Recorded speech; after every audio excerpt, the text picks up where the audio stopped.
sent you a Zoom. Remember, mute your speakers and your microphone.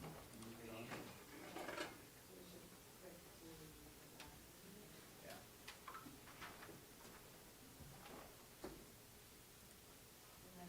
Is it in our email? Okay. Yeah, it's I can It's resend being it a to little you. slow. Yellow Medicine board meeting email. So reply to that with the name of Oh, the okay. demo. I'm on the wrong one then. Oh, there it is. Yep, I got it.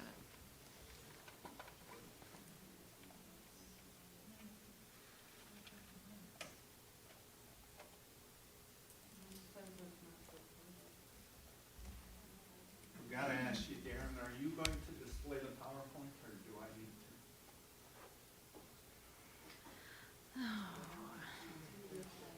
to? Darren, are you going to display the PowerPoint, or do I? That was my intent, to actually move the slides at whatever pace seems appropriate.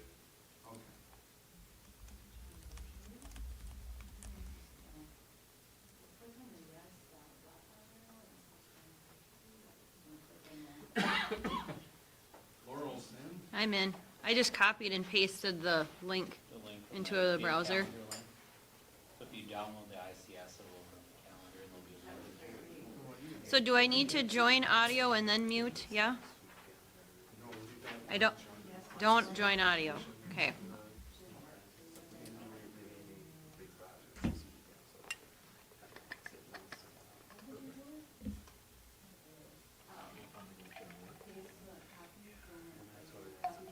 Matt's in.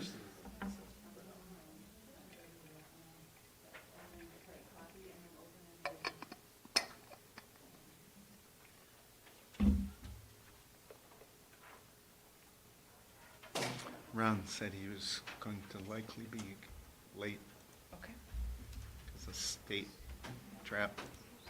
okay. I'm gonna just get in here and then we'll start the meeting. We've got Dawn in there, Laurel, Matt. We can wait till they get into.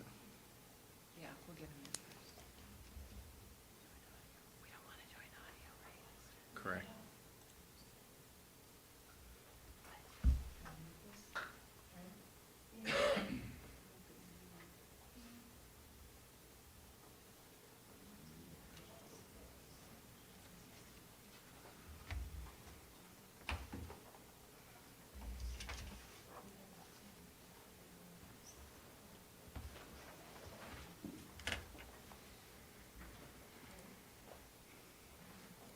Sonia's in, Jeremy's in, Amanda's in. 1, 2, 3, 4, 6, 7.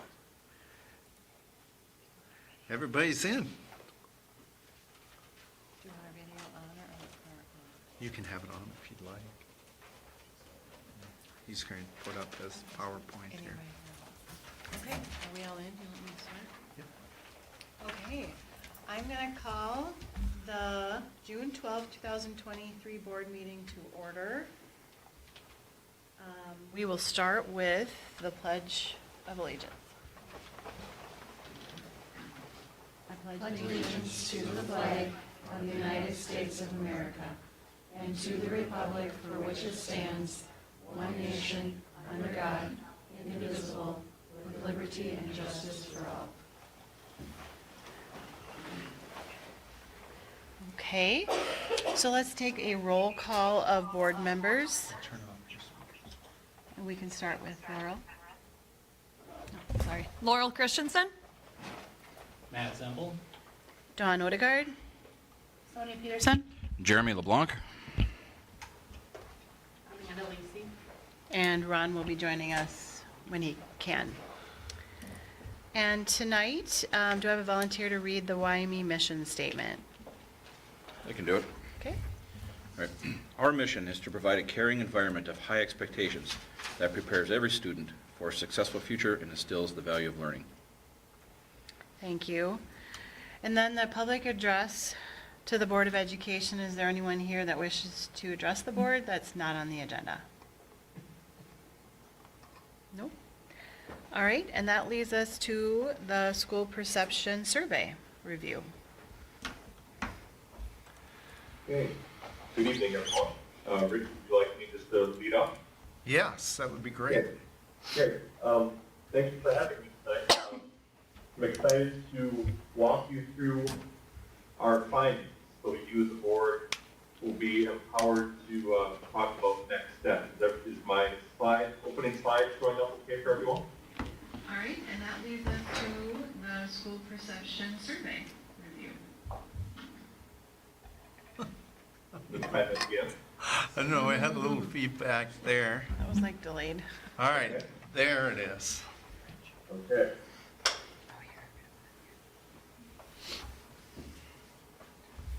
All right.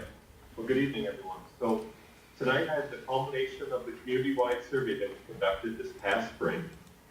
And I want to share with you the findings and talk you through some of the nuances of the statistics that we're going to share tonight. And then take as many questions and have as much discussion as you'd like to have at the end. So the table of contents for my presentation tonight, I have about a 28-slide PowerPoint to share with you. Give you some background information. We'll talk about who responded to the survey. We'll talk about the results and analysis of the results. And then we'll have some time for any questions or comments that folks have at the end. First of all, a little bit of the background. We are School Perceptions. We are a independent third-party research firm, and our mission every day is to gather, organize, and use data to help district leaders like yourself and Rich make strategic decisions. We've been in existence for over 20 years now. We've done over 10,000 staff, parent, student, and community surveys, and we've helped over 900 districts in all 50 states navigate strategic planning and the referendum process like we're talking about tonight. Your team for this project was 2 people. Dr. Rob Denise is our research director. He helps us with any of the behind-the-scenes statistical work that we need to discuss as a team before we present to you. So we've got confidence in what we present. And my name is Darren Severs. I'm the gentleman on the left. Former superintendent in the suburban Milwaukee area. Born and raised in Lake City, Minnesota. And this job has empowered me to move home and work out in Lake City and be back with my family in Minnesota. So I just joined the team a year ago after having been a customer of School Perceptions for the last decade when I was superintendent. So I got to know the company, and then I joined the company after having great confidence in their work on behalf of the district that I serve, which is a district of about 3,500 students. So let's talk about the Yelp Medicine East Community Survey process. We mailed a paper survey to every property owner in the Yelp Medicine East attendance area on behalf of the school district. They were given the option to fill out the paper survey and return it directly to us, or take an online version of the survey. Each survey was encrypted with a one-time usage code so that no person could take the survey more than once. So here is where we start to talk about your results. Your survey deadline was May 18th, 2023. You had 635 total respondents. And here's where there's a little out of the ordinary data within the Yelp Medicine East report tonight. The first, just that I found very interesting, of the 635 respondents, 400 of your respondents answered the survey via paper, which is 63%. The reason we found that interesting as a team as we analyzed your results is because our company average is 30% paper, 70% online. So for whatever reason in your community, your respondents, parents, staff, and property owners preferred filling it out by paper. So just something that I wanted to point out to you as a board. The next bullet, you had a 9% response rate. Now, there's a couple different ways to look at that response rate. It's not as high as we as a company would like to see. Our company average is 17.8% by comparison. So about half of what we would typically get. Sometimes we have a district as high as 30%. I know back in 2016, when I was part of a $43 million referendum to remodel all 5 of our schools in my district, we had 22%. So it can be kind of all over the place. But back when I was doing this process, the owner of the company, who's currently my boss, said, anytime you get 10% or more, the data is very reliable. I didn't quite believe him, so I was tracking the data, and quite honestly, back in my district, once we hit 10%, the numbers did not move all the way up to 22%. And so even though your rate is only at 9%, I still have confidence that there's some reliability here. But we will talk further about some of the intricacies of your responses and things that you as a board need to consider. So then finally, the last bullet, because there were 635 respondents, statistically, that leads to a margin for error of just under 4%, plus or minus. So keep that in mind as I talk about your results and our recommendations, that our confidence margin for error is plus or minus 4% when we talk about what we think could happen if we take a referendum to the vote. The next graphic is a disaggregation of the ages. This is another area where Yellow Medicine data was very different than our norm. Typically, we have a bell-shaped curve. Typically, the largest age group of respondents is the 35 to 44-year-olds. That would be your parents, and the 45 to 54-year-olds.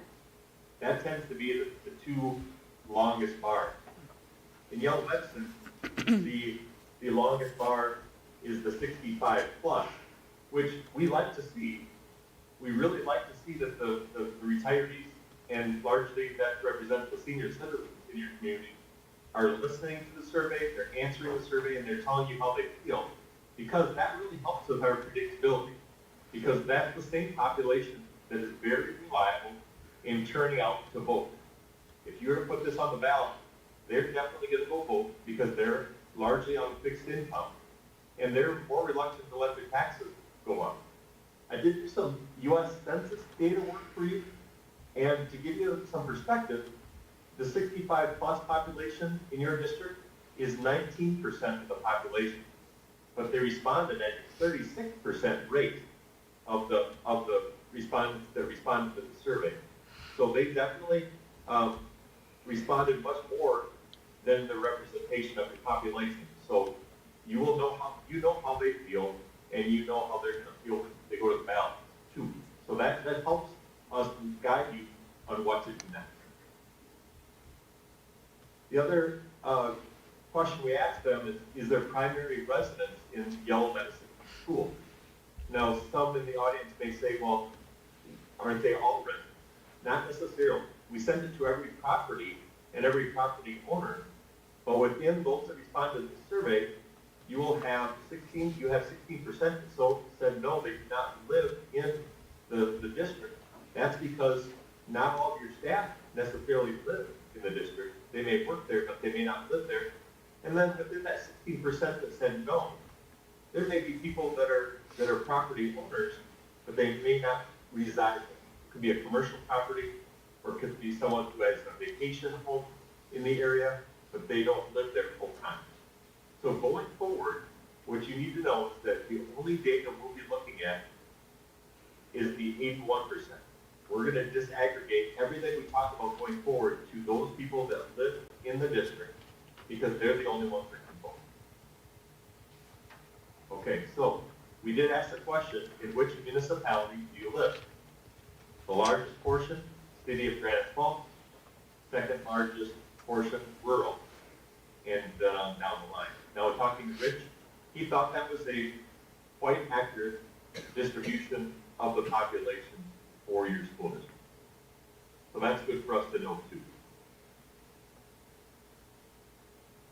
Next, we asked them, are you an employee of the school district? 11% of the folks that answered the survey are employees. Again, we'll just aggregate out those that don't live in the district. We also asked, do you have children attending the school district? 28% of the respondents were parents. That is significantly lower than we typically see too. Our company average, when we ask that question, is typically 45 to 50%. So 28% is a little bit on the lower side. So that was an interesting difference in your statistics compared to other districts that we work with. Next up, we asked them, and this is a very, very important question for you as a board and for Rich to be talking about once we wrap up my report. How do you like to receive information? Now notice we didn't say how do you find information from the district. We're asking them how they like to hear from you. That's a big difference because we want to communicate with parents and non-parents, non-staff, in the way that they prefer. Now the blue bar is the parents. Clearly, they prefer email, they prefer phone, and they like to go to the website. Those are the top three, followed by the district newsletter. The purple bar represents the non-parents, non-staff. They much prefer the newsletter, and they, to a large percent, go to the Advocate Tribune for their school news, and then to a lesser extent, the website. And you wouldn't have email addresses for most of those people because they're not on your staff list and they're not within your parent database. Now, if we talk about those populations, it's going to be very important as we move forward for you to understand what percentage of your community are composed of these populations. Parents typically, across the thousands of surveys we've done, we've averaged this out. Parents typically within a community are 25% of the population that can vote. Non-parents, non-staff are roughly 75% of your community. So when I show you graphics down the line here, it's very important for you to know that only a quarter of your folks that can vote are parents. 3/4 are people that don't go to school there and don't have kids there and they don't work there. So that's the group that we really need to buy into whatever we ask of the community. So here, we're going to start talking about the results and analysis. These pages, just a reminder of what we put in front of the taxpayers. We educated them on levies and educated them on bonds and did a little bit of a walk through what has been passed previously in yellow pencil. Then we talked to them about our operational funding circumstance and what has been going on with budget in Minnesota. And then we put in front of them operational funding tax impacts based on the question that we're going to answer. And broke it out by $100,000 value mark, and then he increased it by $50,000 per increment so they can apply it to the value of their home. And then finally, we asked them this question. We said, would you support renewing an operational levy at $1,525 per pupil for the next 10 years to maintain our programs, our services, and our course offerings? Now, that's a lot of different bar graphs squeezed together. That's a summary slide. What I'm going to do next is break this out by summary. We're going to start with the staff. Now, amongst the staff, 82% said probably yes or yes. That shows great support, but they only represent less than 1% of the community. So they're not a large group, but they're very supportive. As we look at the undecided, that's very typical. Typical undecided range from 11 to 13% across our thousands of surveys that we compiled through the years. So that's very normal. And then as you can see, only 5% said no from the staff. Now let's talk about the larger population. As I said, parents or caregivers are 25% of your community. You have 62% support amongst parents, 20% undecided, and 18% leaning towards no. Now, 20% undecided is very atypical, as I said. Typically, we see 11 to 13%. So the fact that that percent is higher tells me that there's maybe some confusion in the community about why the money is needed, but we'll come back to that. Just the fact that that is higher than normal is something we'll need to discuss in a bit. And then finally, as I said, 75% of your community is non-parents, non-staff. within that group, 44% said yes, 28% no, but 28% are also undecided, meaning that they need more information. So if we take 62% of the parents, 44% of the non-parents, we need to weight those based on what percentage of the community they are. And so that's what I've done on this next slide. This is really the most powerful slide in my presentation tonight, so I'm going to go very deliberately through this. Again, the question, would you support the referendum? And as you can see, we took 0.25 or 25% and applied it to those that said yes, they would support it. And then we added that with 0.75 or 75% of those that said yes within the non-parents, non-staff, and we added that together. So the weighted support for definitely yes or probably yes to this referendum question right now stands at 48.5%. So you need 50% plus one vote to pass this referendum. And remember, we talked at the opening slide that right now you're sitting at about 3.9% margin for error. So very, very close to call right now based on the responses we've received. We did, if you recall, also ask your community what they thought about cost-cutting measures if the referendum didn't pass, because that's what you, the school board, are facing if this referendum does not pass. Here are your results for that question. Now remember, we rated this on a very different scale. If they said they would be willing to cut it, they were assigned a 10-point average. If they said no, it was assigned 1 point. So the true median is 5.5. So what I look at, when I look at all three of these populations, I look for scores above 5.5 for support, edging towards 6 or the mid-60s. That is not the case.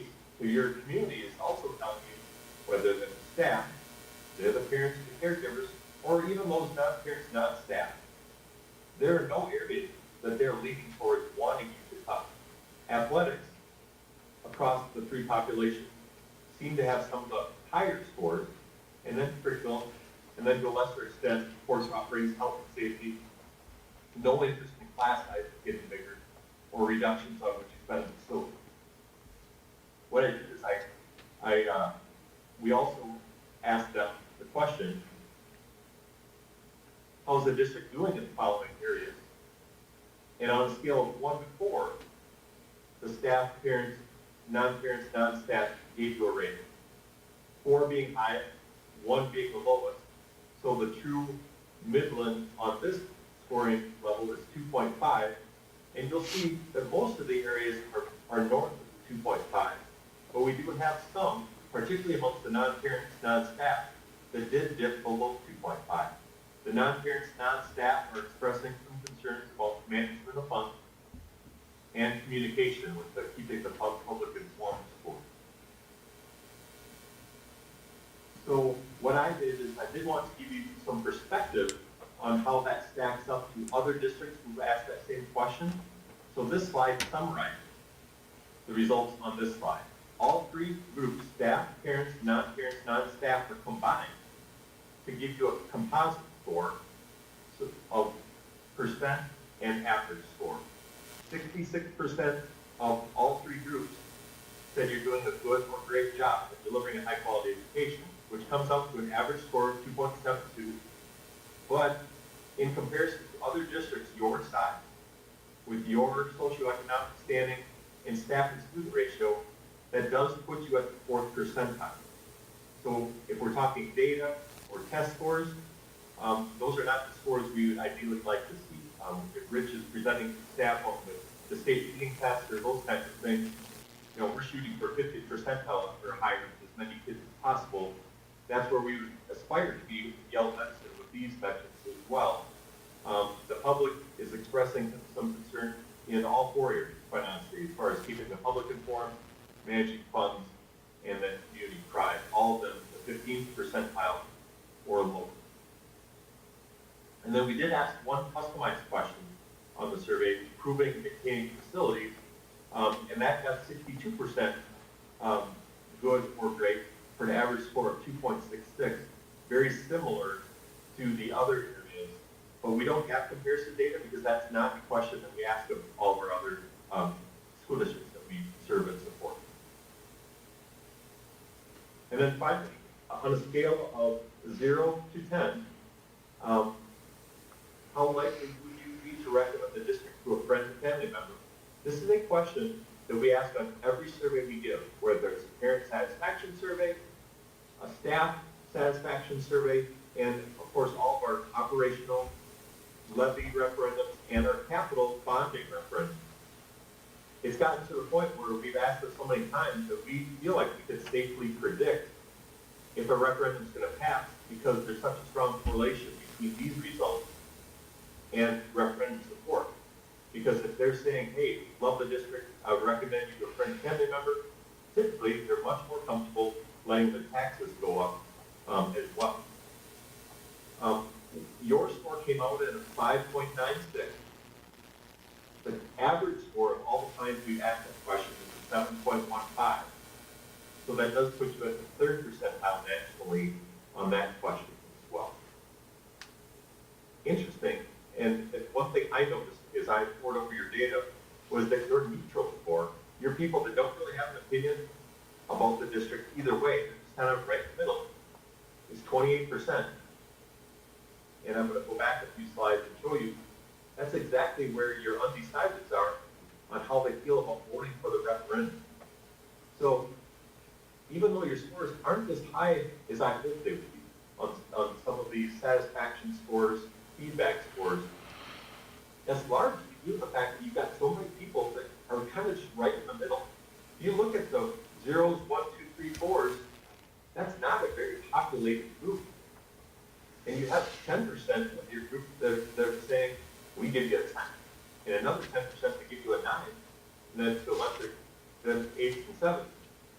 But you've got so many people right there in the middle. Finally, I have a summary slide, and then I'll open it up to any questions or comments. We always end our presentation with, what did we learn? So what did we learn about the community as far as this referendum? Is that if the operational levy referendum were held today, it would be too close to call when we account for the low response rate and margin for error. While I said anytime you can get to 10% or more, it's pretty reliable, I'm not confident, I'm not overwhelmingly confident that this referendum could pass just based on the low response rate. I feel like we would have liked to have heard from more people if we could. Second bullet point, there was a higher than usual number of respondents who indicated they were undecided.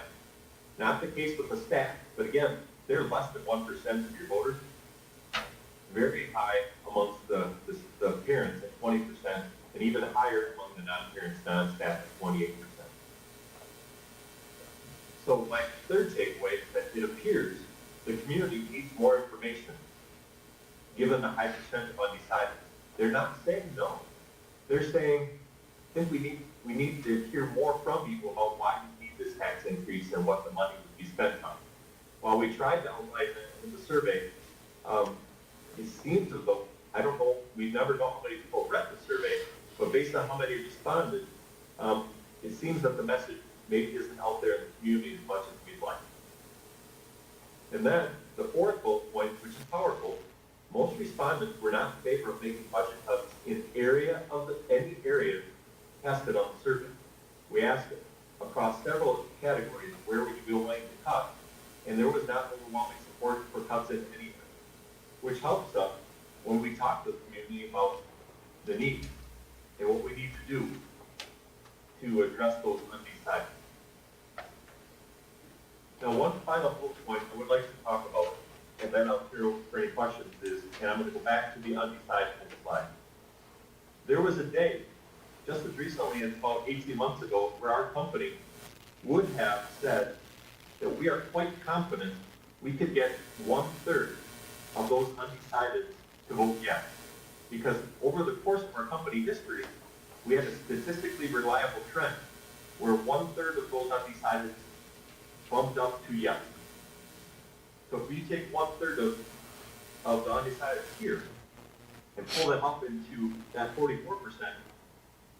And if you took 1/3 of that 20% of the parents for 25% of the population and add that to the 62, that would move this weighted combined supply up past 50%. Unfortunately, we've had to change our perspective on that because the last 2 semesters of surveys, we do about 40 to 50 community surveys each semester, just like this. That is not held true. We are seeing with the economy and inflation that that 1/3 is not necessarily moving to yes as frequently as they used to. So in fairness to you, I did not want to present to you tonight and say, you bet school board, Rich, you've got this, you're gonna get that 1/3%. I think it would be reckless of me. We really pride ourselves on our predictability. Right now, we're 96 for 96 in Minnesota as far as our data matching what happens at the poll. Whether it's yes or no, it doesn't mean we predict everything to pass. It means that our data match what happens at the poll. In Wisconsin, where we've been in existence for 20 full years, we're at 94% predictability on our data, matching at the poll. Unfortunately, right now, what we sit with you is, it's a coin toss. And it would appear to me that your public needs to hear more from you as board and leadership team. So at that, I'm gonna leave my slides up in case you want me to move back to other slides, and I'll take any and all questions from the board or anyone in the audience. Questions? I think there's a question earlier today or has come up about the written-in comments. So Yeah. Darren, you want to talk a little bit about that? And Sure. So yeah, when Rich and I talked about the results, one of our company approaches or company strategies is I can give you access to all the comments at any time. And we can do that in a number of ways. But first of all, I want to explain why I didn't give that to you today. That's because comments don't help with the predictability of your results. I wanted you to see the data tonight so that you know how close it is. And really, you need to understand the good news is, I did 6 or 7 presentations this spring where the community were staying at a 37% rate of support. Several in Wisconsin, a couple in Minnesota, where they're not going to let their taxes go up for an operational or a levy referendum. That is not you. You are right at the 50-50 marker if you take all the different taxes into account.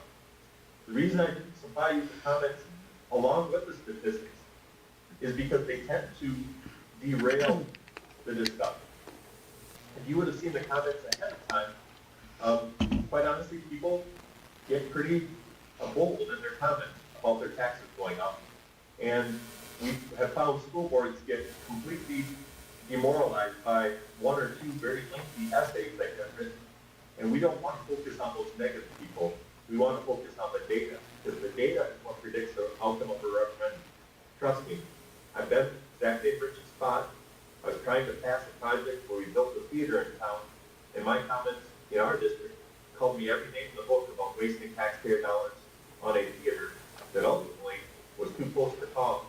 We had 6 or 7 listening sessions where we educated them on how we use it for a blood drive, and we use it for community events, our little community, and all the place where people could gather for anything. And so once we told them all the uses it would get, it would be 8 concerts a year that some of the nasty people would write. It was used several times a week. The comments tend to draw your attention away from the data. That being said, I can give you access to all of the comments, and that's as simple as me taking your school board name and your email, and I'll give you server access where all of you can read any of the comments you want.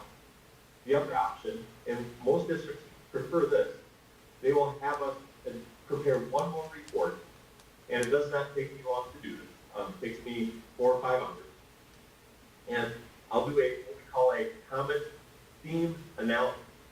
And rather than have to read every comment for every person that wrote something positive or negative about what you're proposing, because there's all kinds of positive, supportive comments in the comments too.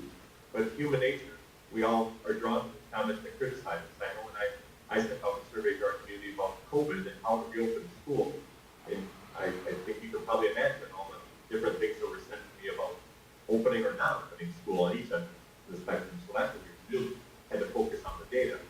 That being said, if I do a comment theme analysis, I'll be able to outline for you, the board, 10 to 12 main themes that were repeated over and over again in the comments that you could respond to. And that maybe is actionable, but as I started to peruse them, there are no surprises there. There are people that think there's areas to improve. There's areas where people are particularly proud, particularly the caring of the staff, things of that nature, the low class counts, your student to teacher ratios. There were good comments about that. So there's going to be some good and some areas for improvement in the comments. And I can put together a theme report for you as well. But if you as a board would like every comment, all you have to do is let Rich know. And within a couple hours tomorrow morning, I could give every one of you access to every comment if that's your wish. Every board is not the same. Most want a theme report because there's lots and lots of comments in there. Other boards say, no, I want to read every word because I want to see what every opinion is under the sun, so I better understand why our data came out the way it is. So by all means, just give me some direction and I'll set you up however you want to set up with comments. I can do the report or I can just send you the comments so you can read them yourself. What are people thinking? What do you folks, do you want them, like you said, this unfettered access, so to speak, or a summarized summary? I feel like in some ways a summary is kind of nice because you're doing the work and separating out those positives. And is it the building or is it the interactions with staff or whatever? But I mean, I think it's whatever I think the based majority on feels like. the comments that we've gotten, or the scores that we've gotten, it'd be good to have a summarized report to take that as a data analysis to respond to some of those concerns in the community. It wouldn't hurt to have them also unfettered. Additionally, if we wanted to read through them, right? But to have that analysis as a theme, because that might be more difficult to do as a board together to analyze it for themes. Right, yep. Yeah, that's a really great comment, sir. I really like where you're going with that because you are going to need to take your show on the road and get to the community about why you need this money. If I do that comment theme report, you'll have themes that support what people like about the district. And the only way to maintain those likes are with additional funding, given the predicament that you're in. I can certainly do both, Rick. You guys okay? We'll do both? Do both, I guess. It sounds. Okay. I like that. Yeah, so I think the timing though will be important. So I think what we would do, Darren, is we would take the report first and then give them the individual comments. Are you good with that? I am, just so you know, their access is easy, or it's a matter of logging in their name and their email address, and then our server will email us and say, you have now access to the elements results, and they can see everything I just presented, not in this format because it's not calculated and compiled, but it will question by question, like yes, probably yes, undecided. You'll see some of the bar graphs, and then all you just click on a button that says comments, and all the comments will appear for you. That being said, what I'll do is priority 1 tomorrow, because I know this is time sensitive for your district. I will start that comment theme report, and I want to get this done for you within the day. I'll make that my mornings fairly good tomorrow morning, and I'm going to pound out that theme analysis report for you as soon as possible, because I know you've got some planning to do as far as your efforts to try to educate the community, and I want you to have that supplement of the comment theme report. I'll get that to you no later than the end of the day, Wednesday, okay? Okay, sounds good. And what we're going to do is we're going to continue the next part of this conversation. So Darren, you're free to stay on here or not. But like I told you, the legislature did step up to the plate. We did receive some additional funding. So that may change our tactic, just like I told you. So, I was reading about that in the paper today, yeah. So, does any members of the board, would you like me to stay on line for any further questions, or how would you like this to be private, and I can just go. I'll do Good whatever. work. He's the expert on the survey, so if you have some things that make you say, now's the time. I think one of my questions was, and maybe you kind of touched on it, the 9%, does the 9% response rate indicate anything to you? Like, people weren't interested in it, or people maybe don't have a problem with how the district's going? Or do you have any opinion about the low response rate? It could be either. It could be that things are cruising along and they didn't feel like they needed to weigh in. It could be a measure of their satisfaction, or it could be, sadly though, it could be their lack of care and concern, which all of a sudden they go to the polls and they see a tax increase, and they would maybe be not so excited about that. Well, if they're not even motivated to fill out the survey, I'm wondering if they would be motivated to have their taxes go up to say yes. So I think you could look through it through both lenses, and I think that's why we need to focus on the data we did get. It's hard to predict where those people that didn't reply, where they would land. I think there's just enough of both. And I would tell you my example, that was when we did our COVID survey. As it turned out, the camps were so split on both ends of the spectrum about open or not open, just like society was during those tough years that we all went through. I think I would be very careful about drawing conclusions that you could bump to the 50% plus side of things based on the low response rate that they're satisfied, particularly given the satisfaction scores that we were seeing at the end of the survey.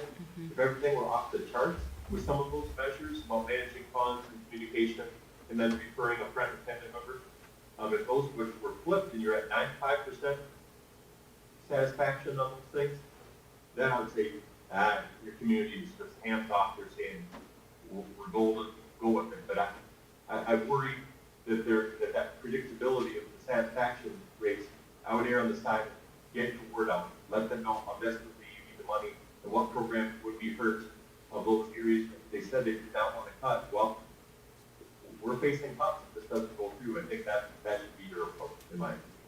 Thank you. You bet. Is there anyone else in the immediate room today that has a question that you want to ask?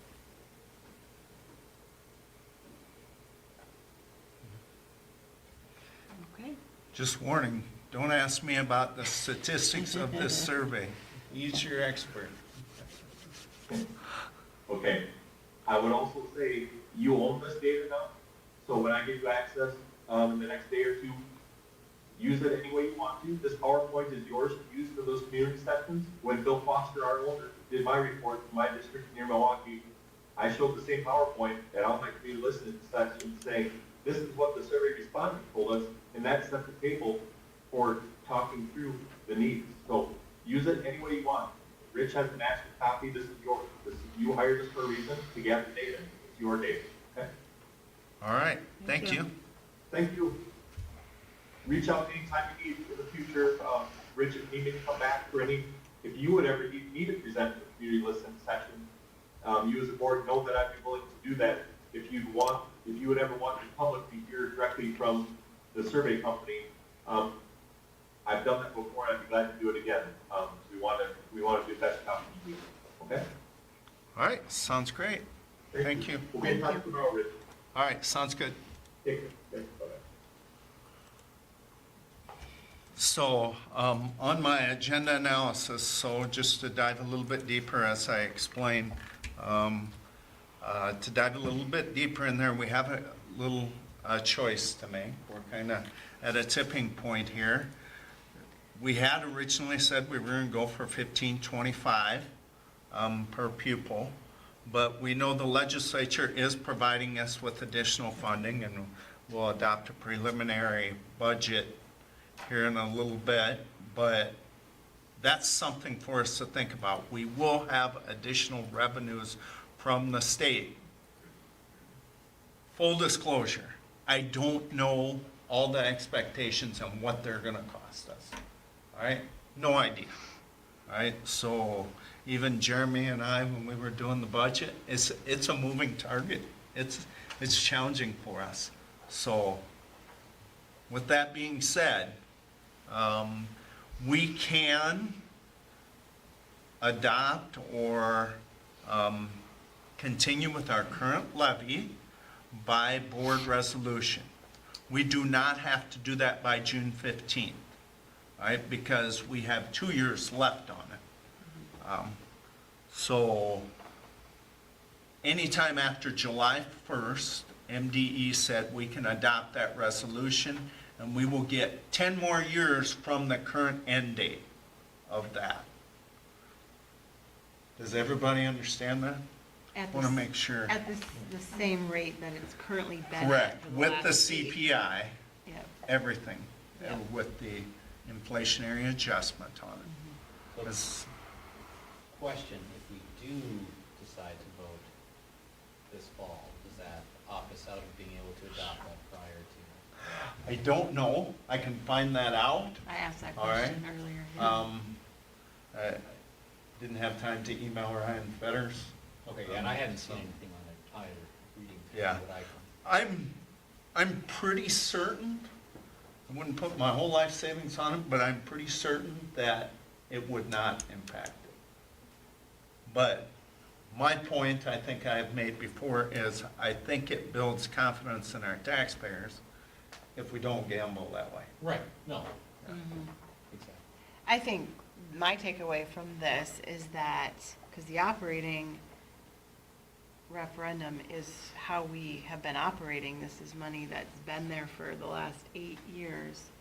And if we don't renew our operating referendum, not only would we have some cuts, we would have significant cuts, because it would take us backwards 8 years or so.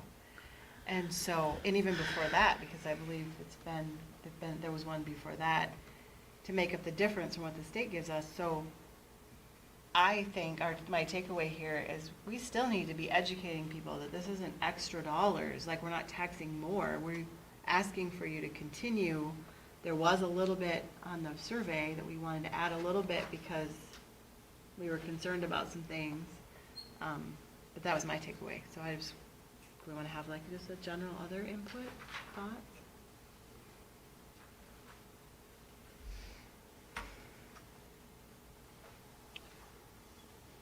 So no matter what we decide, I think we should do some type of information, get information out there, in some way. I think that, our constituents voted us in as board members for us to make the best decisions for the district. And if we choose to extend what we've got now for another 10 years, we do need to educate them that we're trying to be financially responsible with what we've got now and go that route, instead, because, not only because we're extending, they thought that when we did this 8 years ago, that in 10 years this would expire. And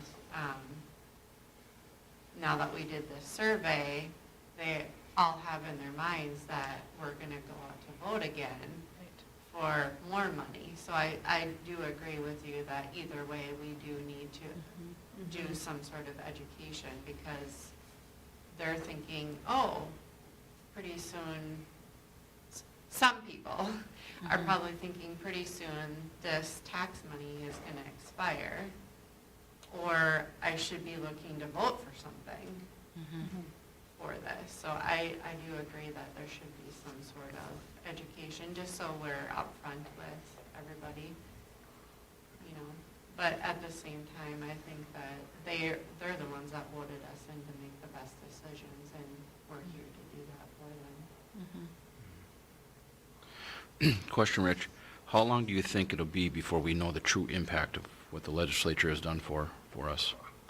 I wish I knew. The best way is for us to run a budget year. And I know that sounds terrible, but that's really where we're at. So like cross subsidy, we're gonna get 44% of our special ed reimbursed back for our general fund. I don't think, Jeremy, we did not build that into our budget at this point, right? Right. We have, some major decisions to make in terms of negotiations with employee groups. We know that's a need We're competing with our neighbors for that. But originally, we had talked too, I think, Dawn, you made this point earlier today, we were going to target certain things with the extra dollars. I believe one of them was preschool, another one was CTE programming, I believe, if my memory serves me right. Well, I think we were hoping to, but I don't know that we were certain that that was going to be enough money to really move the needle on those items. Right, especially with cost increases. Right. Now, preschool, for example, I think we're getting really close to where that will be a moot point. They're going to expand that VPK. I'd like to believe, as good as Lisa fills out that application and makes phone calls and emails and stuff, that we're on their radar. I don't know what they're going to use for a determining factor, but that's 2 years away.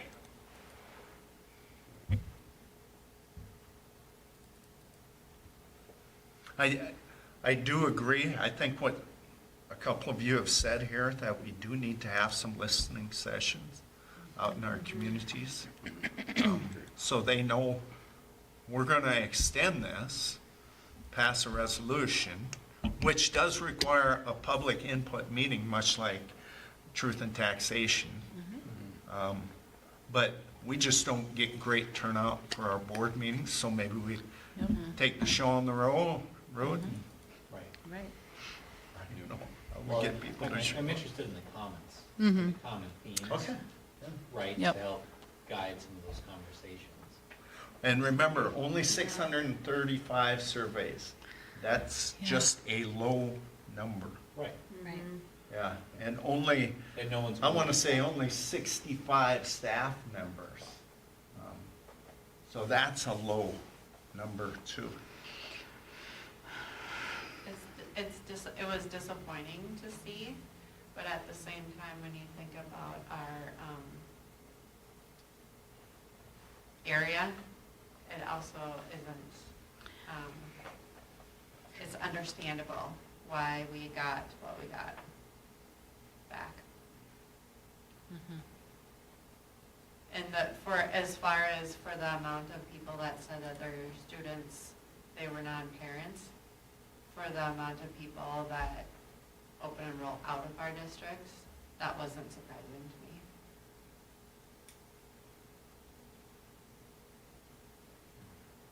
Yeah, and I think too, these listening sessions could be an opportunity to sell ourselves too. Oh, for sure. But we won't be able to do everything. Yeah. I mean, we'll have to be focused on what we're Right. talking about. Right. I guess for me, until we know what those impacts are going to be with what the legislature's changed, how can I, as a board member, say, yes, we need this extra money, because I don't know where we're sitting with the dollar right now. And I'm finding a little conflicted there, saying we should be asking for more money when I don't understand what the impact of where we're going to be at really is. Yeah, and I just gave that 44% cross subsidy as an example. Right. But remember, we have things hanging there that are going to cost money Right. I don't know about. Well, I mean, we saw the report that you gave from your administration, and that was 100 and some pages of things that we have to wrap our brain around and see how that, Well, this week I was going to send you MSBA's. Theirs is only 63 pages. right. Right. So, I mean, each one of those could move a big dollar number one way or the other for us. Right. Yep, it's very One difficult. page can move it. Right.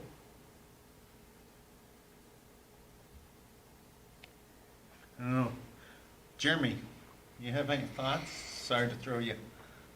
But you see the numbers.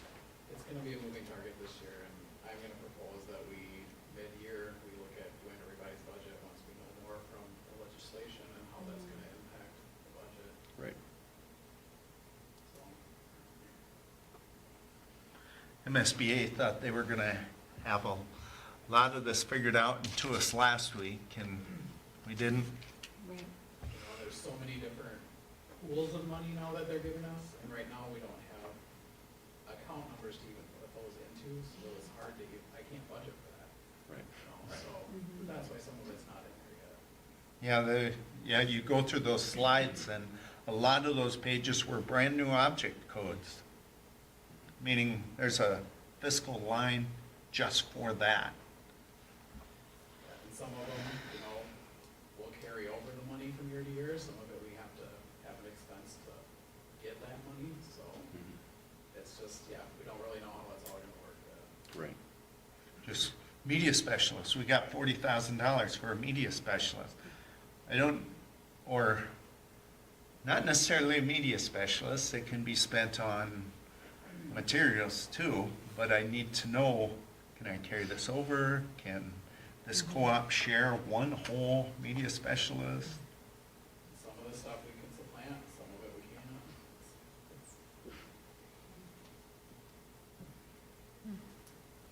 They didn't give us a lot of time.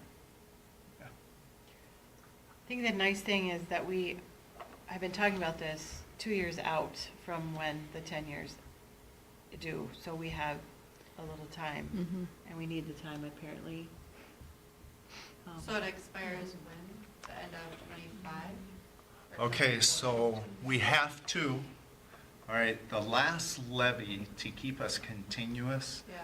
for approval would be next fall. Next fall, we have to vote. 24, Fall 24. fiscal year levy. That means in December, when we do our levy, we would levy it.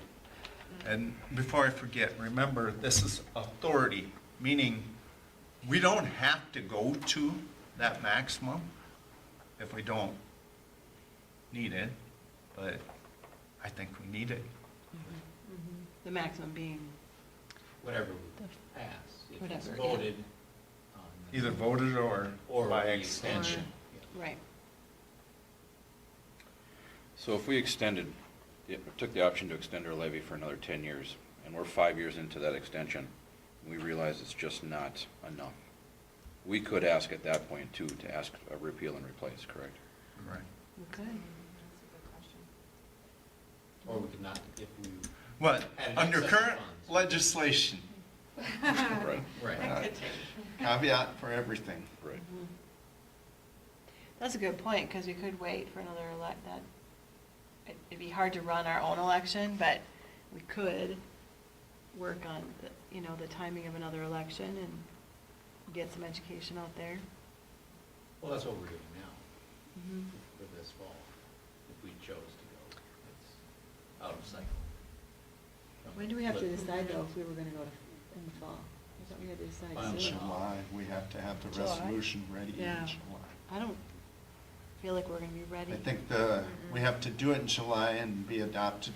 Yeah, I put the timeline on there, didn't I? You probably, yeah. Survey timeline. Oh, there it is.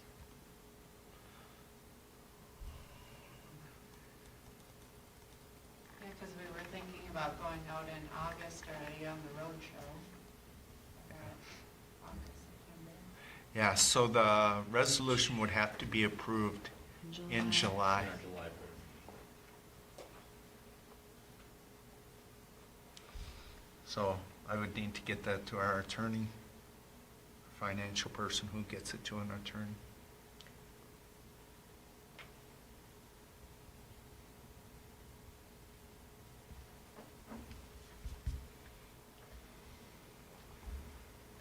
I don't think I can make a decision today, a go or no go.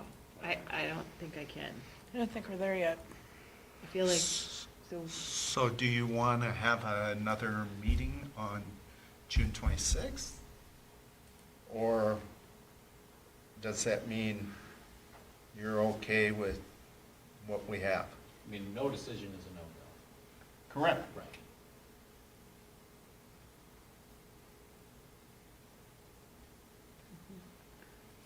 I thought we were gonna get better results from the survey, I guess. I thought we were going to get more responses. It's disappointing. It is kind of disappointing.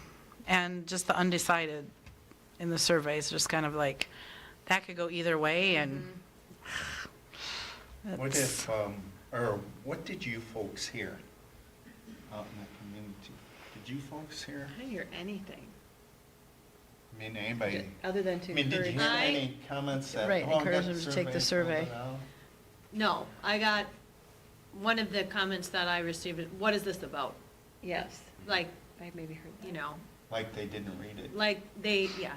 And we know that. I mean, it was long, so people don't always read through. But that was, I would say for me and some of my peers, that was kind of the, Did they comment whether did they understand it was for the school? they understood it after I kind of talked through. I think a couple of the comments I Yeah. received were that the envelope was so plain, it looked like generic junk mail. It did too. Like if it I mean, would've I had a agree. Logo with the school perceptions and maybe our logo together, maybe that would've, Maybe just throwing it away. right, before Right. we Or opened it. maybe we should have done a media blitz I don't know. of, you know, My impression was just Video, that people didn't email. know what this was about, and so they just didn't even, either didn't look at it or Right. just tossed it.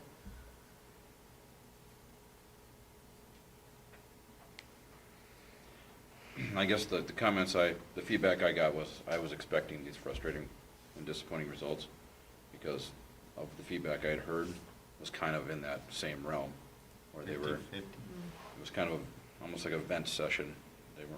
They wanted to share the displeasure, but they also wanted us to succeed. It was kind of this interesting conversation.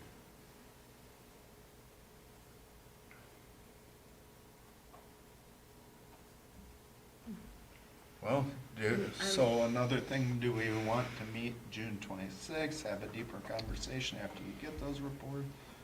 Or are we good with It's June 26th, that's a Monday. doing nothing, as Matt said, Mhm. which is, we won't be able to go forward.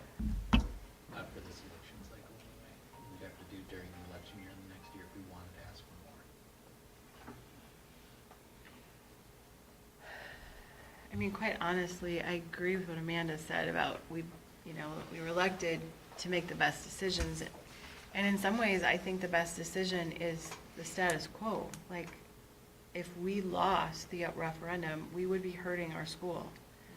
Maybe And more negative. it would be very detrimental because this is money that has been used to keep our school running with the services and the curriculum and the staff and the class sizes.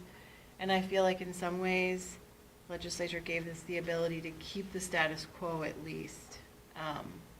And my brain goes to doing nothing and maybe considering strongly extending the referendum because we're not increasing it. And it's something that was voted on and approved by the voters and will keep our school running as it's running.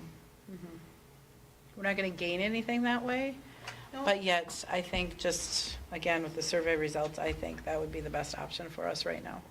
Well, and based on the survey, they didn't want cuts in anything, so that Right, Right.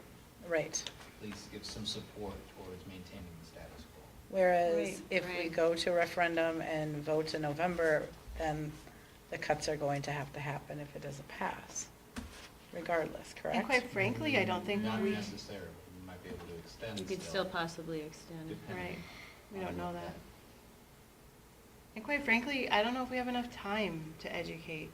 That's kind of how I feel too. I mean, if we only have 9% and they're very confused, and there's all these undecideds, I really don't know if we have enough time to educate before we have to make a decision about going. And if we do these July is- meetings, how are we guaranteed people are gonna actually come to the meetings to hear what we have to say? You know? I think it's word of mouth from everyone, Yep. us, staff, Well, community, and like, in the survey, I thought that was one of the things, how do you hear about what's happening in the Yeah. school? And one of them was newsletters. It's like, I don't think we put out a newsletter. Nope. And then the Advocate Tribune, I don't know how much information we're getting in the paper anymore, really. So I found those two, Yeah. quite interesting, like newsletters. Like, how would we go about doing that? well, and 65%, was it 60? No. 65, 30-some older. percent were 65 and older, Mhm. which they're reading the paper. yep. Right. They're probably Yep. not on a website. Some might be. I mean, so that might be how we. You have to adjust to those audiences. I Exactly. mean, they were our biggest respondent. Yeah. So they're paying attention.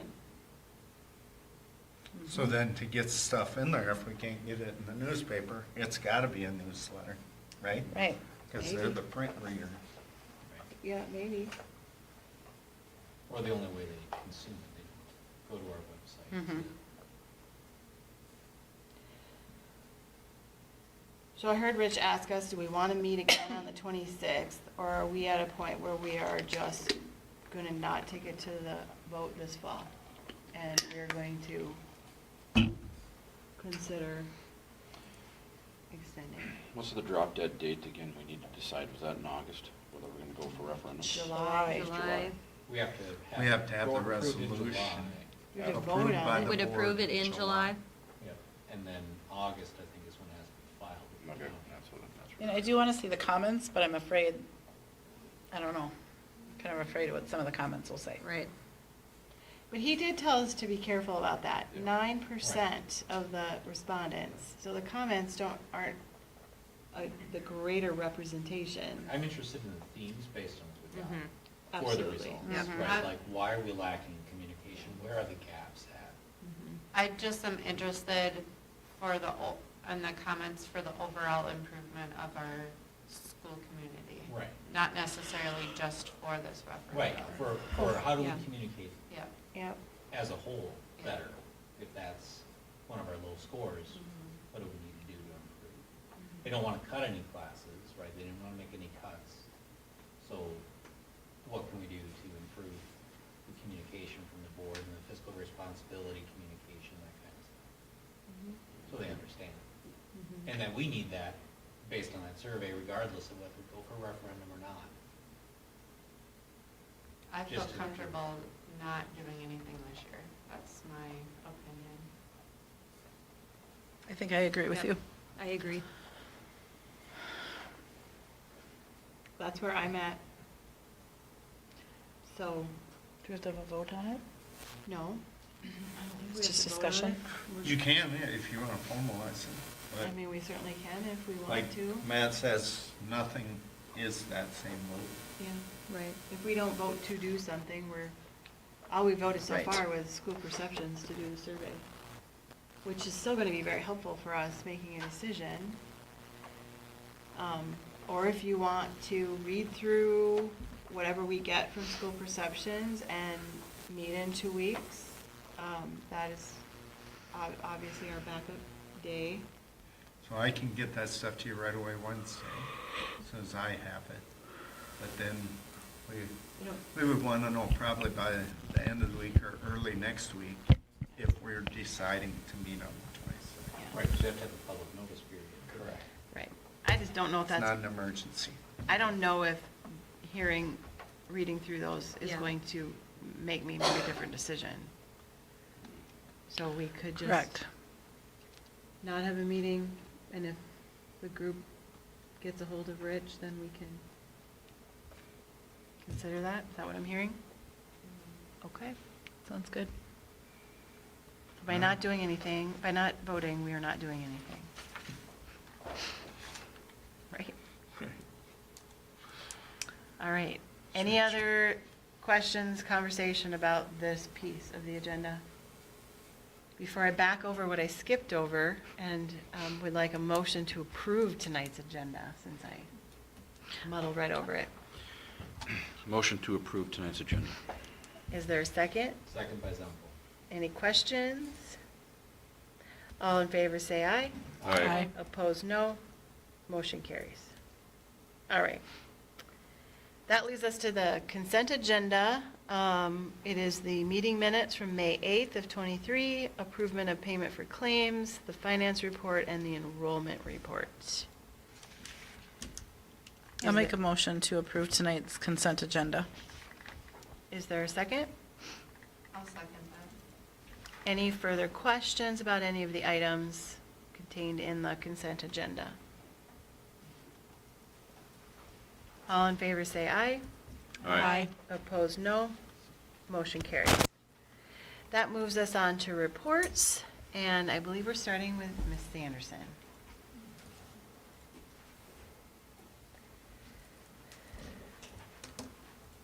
Hello.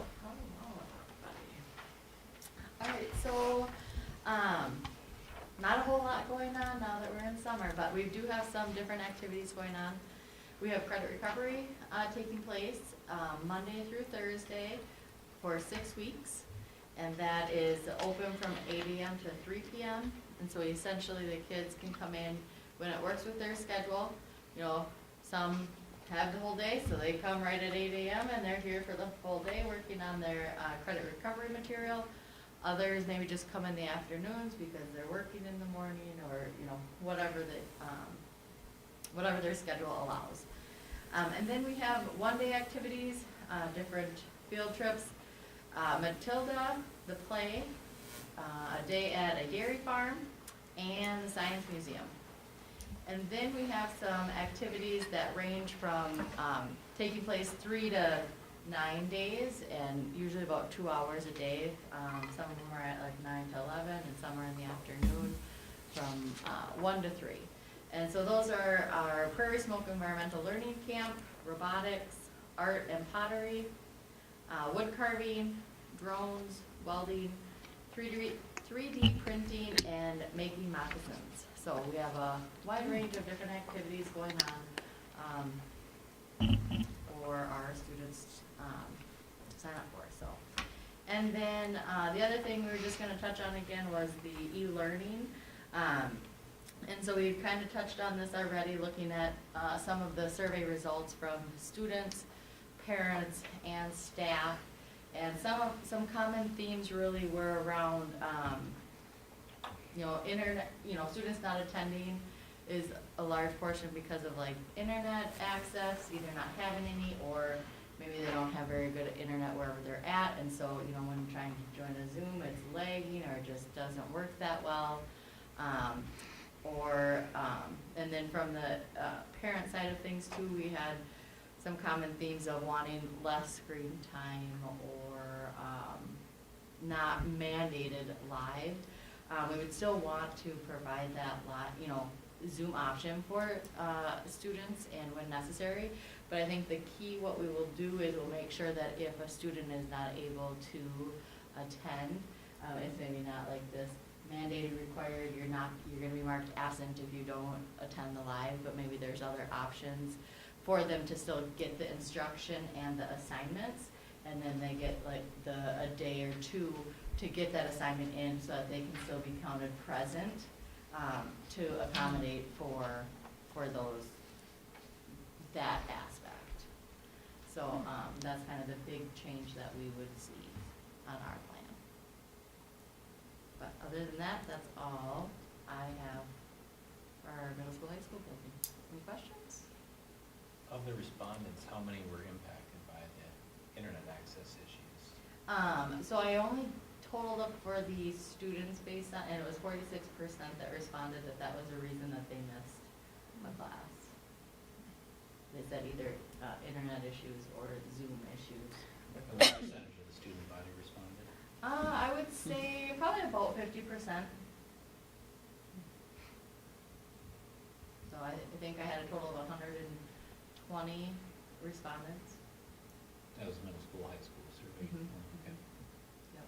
And I guess I don't know the exact number for our 6 through 12 to know for sure the percentage, but I think we are around 300, I would guess. I like it. I think it focuses more on students being successful than checking a box. Right. And when we're having a blizzard outside, we sometimes don't have internet. So how do kids log in, and then the pressure, and then they're absent, and so. Yeah, I mean, some of the other comments that were made that kind of support that too is allowing students to be able to do the assignments at their pace, in their time frame. Because yeah, you do have some families that they have, multiple siblings, so all of them trying to get on the internet at the same time is difficult. Or they have to care for their younger siblings. Very legitimate. And so there's just, that's an additional component where they weren't exactly saying, the live issue being an issue, but other things that tie into that connect. So, Yeah. I think that's how we could better serve our community to provide, make sure that we're providing, you know, that option. So. Nice. Other questions? Graduation went well. Yes, yeah. Besides it was hot. Yeah. Besides the It was heat. hot. A little warm. It went well, yeah, it was, I think they were all very excited and happy and, glad to be able to go through that, Mhm. So I believe all of them graduated, right? so. Yeah, yeah. I'm Nice. pretty Yay, 100% good. That's Nice. awesome. Great on that, so yes, that's very good. No, that's just an anecdotal number because we don't get to find out for sure until February.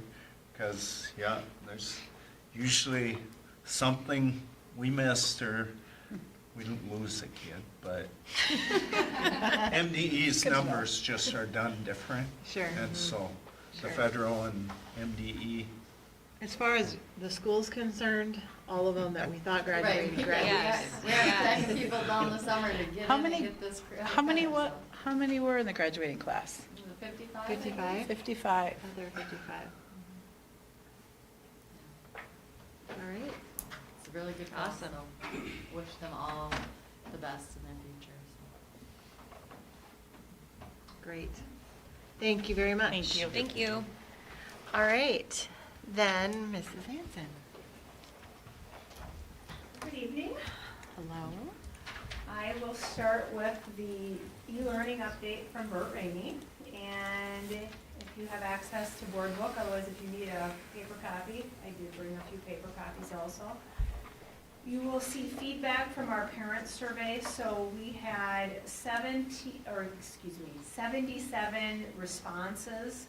But then as I dug deeper, that basically included 117 of our students that were, because some parents might be answering one survey for more than one student. And so just a couple things on the parent survey that I want to point out. So the first question asked if they had a child in preschool, kindergarten, or first grade, did they want the Zoom sessions to be available? And it was almost 60% said yes. That was something that has come up, even just internally with staff. Do we want to continue those? If you have ever sat in on a Zoom with, 3 to 7-year-olds, it's a little bit different than 10-year-olds. But a lot of the parents still wanted that, and so we are planning on keeping that. And same with if they had children in grades 2 through 5, did they want Zoom sessions to continue to be available? And again, that was close to 70%. Some questions that we were concerned about: do all of your children have a device to use at home to attend at least one of the live Zoom sessions? Because that was one thing, just through some informal conversations, that we had gotten some feedback that families, if they have maybe a parent that's working from home and you add in 2 more kids, they may not have 3 devices to be able to do that, and the timing doesn't always work. But again, right around 68% said they did have enough devices. And then, do you want e-learning days to be an option for next year? This one actually surprised me a little bit. 86% said yes, but right around 14 to 15% said no. And just in reading through some of the comments from parents, the ones that said they didn't want e-learning days, I think it was very difficult for their family to conduct those, or their child was at daycare, or an older sibling was at home, so completely understandable that would be a struggle at home. Then also on the parent one, we asked if on a typical e-learning day, what is happening with your child? And actually 77% said that their child or children were home with a parent or other trusted adult. Because that was one thing as a staff we wondered about, where are the 7-year-olds on an e-learning day? Are most parents feeling like now they have to be at home? Well, according to our survey, 77% are doing that. Asking them to give us a scale of the educational impact, that was really not a surprise to us. And also asked, did your child attend at least one live Zoom session on most days? And, that was about 65%. So parents had some great suggestions. We also did a staff survey as well, which you can kind of read through that on your own. But 83% of our staff wanted e-learning days to be an option for next year. And you can kind of see what percentage of students attended the morning and the PM Zooms. Same, pretty typical with the educational impact. And so we really dug into that part, but probably the piece that our staff looked at the most was the parent comments and things like what were common themes throughout the comments. And we really came away with a couple pieces, which you will see linked on our plan for e-learning changes for next year, is that, so for those of you with elementary kids in the past, you may recall that we had 5 days, and at the beginning of the year, as a parent, you got 5 copies of the exact same e-learning document. So they may have been a different color, but that was just for our offices organizing them, but the activities were the same. And so that was a common theme from parents, was to, provide additional activities. And so we actually are doing 5 different days of e-learning activities. There will be some common threads. So for example, one of them might be, we use a math program that works on drill and practice. That might be one common theme on each of the 5 days, that the students would do that for 30 minutes. The other piece that we added was, and we really decided on this based on some of our families' needs, was that if a child attended the math Zoom, because in the elementary we have math Zooms and reading Zooms, if they attended the math Zoom, they basically could cross that off on their sheet for us, and that was their math activity for the day. So we're hoping that encourages more of our kids to attend a live instruction versus choosing one of the activities listed. So those again are our 2 main things that we're going to change, implementing 5 different e-learning day documents, and then allowing students to count the attendance at a Zoom as being their curricular activity for that subject. So any questions for me on the e-learning? I have a question. Yes. Are we sending devices home at this level? So they don't We have are any not. iPad, no Chromebook, No. nothing like that at this? No, and so like, if you get a chance and you can look on our, we have like a Burt Rainey e-learning site. Mhm. It doesn't have the updates for fall on, but you'll see at the very bottom, so if you have a 4th grader and like under the reading column, there might be 5 activities they can do, they only have to choose one, but 5 that do not include a device or internet, and then 2, we call them tech options. Okay. So we still give that as an option for those that want, but it's not required. Okay. Do we start in 6th grade sending Chromebooks? Mhm. Is that when we start the devices? Okay. Thank you. Do we have any idea what percentage of the students don't have internet access during those snow days? The last time that I think we did an internet question was back during distance learning. And I believe, and Mr. Schneider, I don't know if you can remember, but I feel like it was like low 90th percent. I mean, it was very high that did have internet. Like I'm thinking 90% or 92% that had internet. But what ends up happening though is, to me, how we asked that question also, you could kind of tear that apart, because if you have a single parent home with one cell phone that has internet, they're Right. gonna answer yes to that. Right. It doesn't mean they have access. For all. Home the internet. students. Exactly. That's the. So more that's what's difficult. question. So that was why we asked, do you have enough devices at home? Because that also, even from teachers that came up, some of our staff that have 2 or 3 kids in the elementary, plus they're teaching, they're like, we don't have enough devices in our home for our kids, so. Right, or enough bandwidth to cover Exactly. 3 live streams. Yes. My next item is just, I wanted to share parent involvement activities. If you click on that, I'm not gonna go through that. But one of the things we started a few years ago was every grade is tasked with having at least 2 parent involvement activities. And that, we define that as parents physically coming into the building for something. And so you'll see all of those, at least 2 per grade are highlighted. There were actually some additional ones that aren't included, but we do require 2 per grade level. And they had very high attendance rates for all of the grade levels. Bert's Adventures, which is our summer program, current enrollment, so of our population, 157 students are enrolled at Bert Rainey for 1 or more summer events. So that is probably the highest percentile we have ever seen. Today we had a group that went to the Pete and Ollie crafting class in Montevideo. You'll see down below under number 5, those are our June events that are coming up, and they've been very successful. Tonight we have a group at the Little Stinger game, actually. They left about 5:30 today. Playground update. If you haven't had a chance to check it out, I guess first of all I'd say I encourage you to follow Facebook because we try and get posts, updates. I got to actually watch the group tear out the old, which was quite a task for them. They had a volunteer group that came in a week ago Saturday and started, and then they completed it on the following Monday. And they were here, I think they really probably got started about 9:30, and I think they left the property a little after 7 on that Saturday, and then they spent most of Monday here as well. But it was quite a task. They brought some heavy machinery in, they dug things out.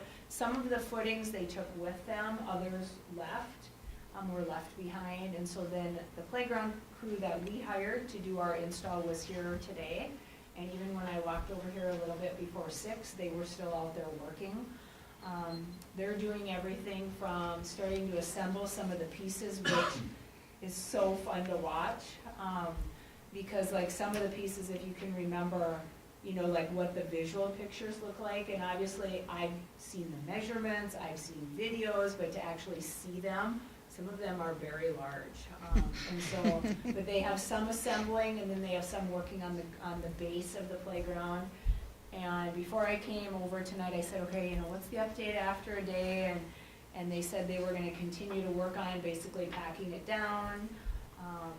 I believe the curb is scheduled for 3 weeks from this week. That will be installed, but by that time, they hope to have all the pieces in. And then the last thing will be the base, will be the last thing that will go in. So, yeah, we haven't had anything back ordered.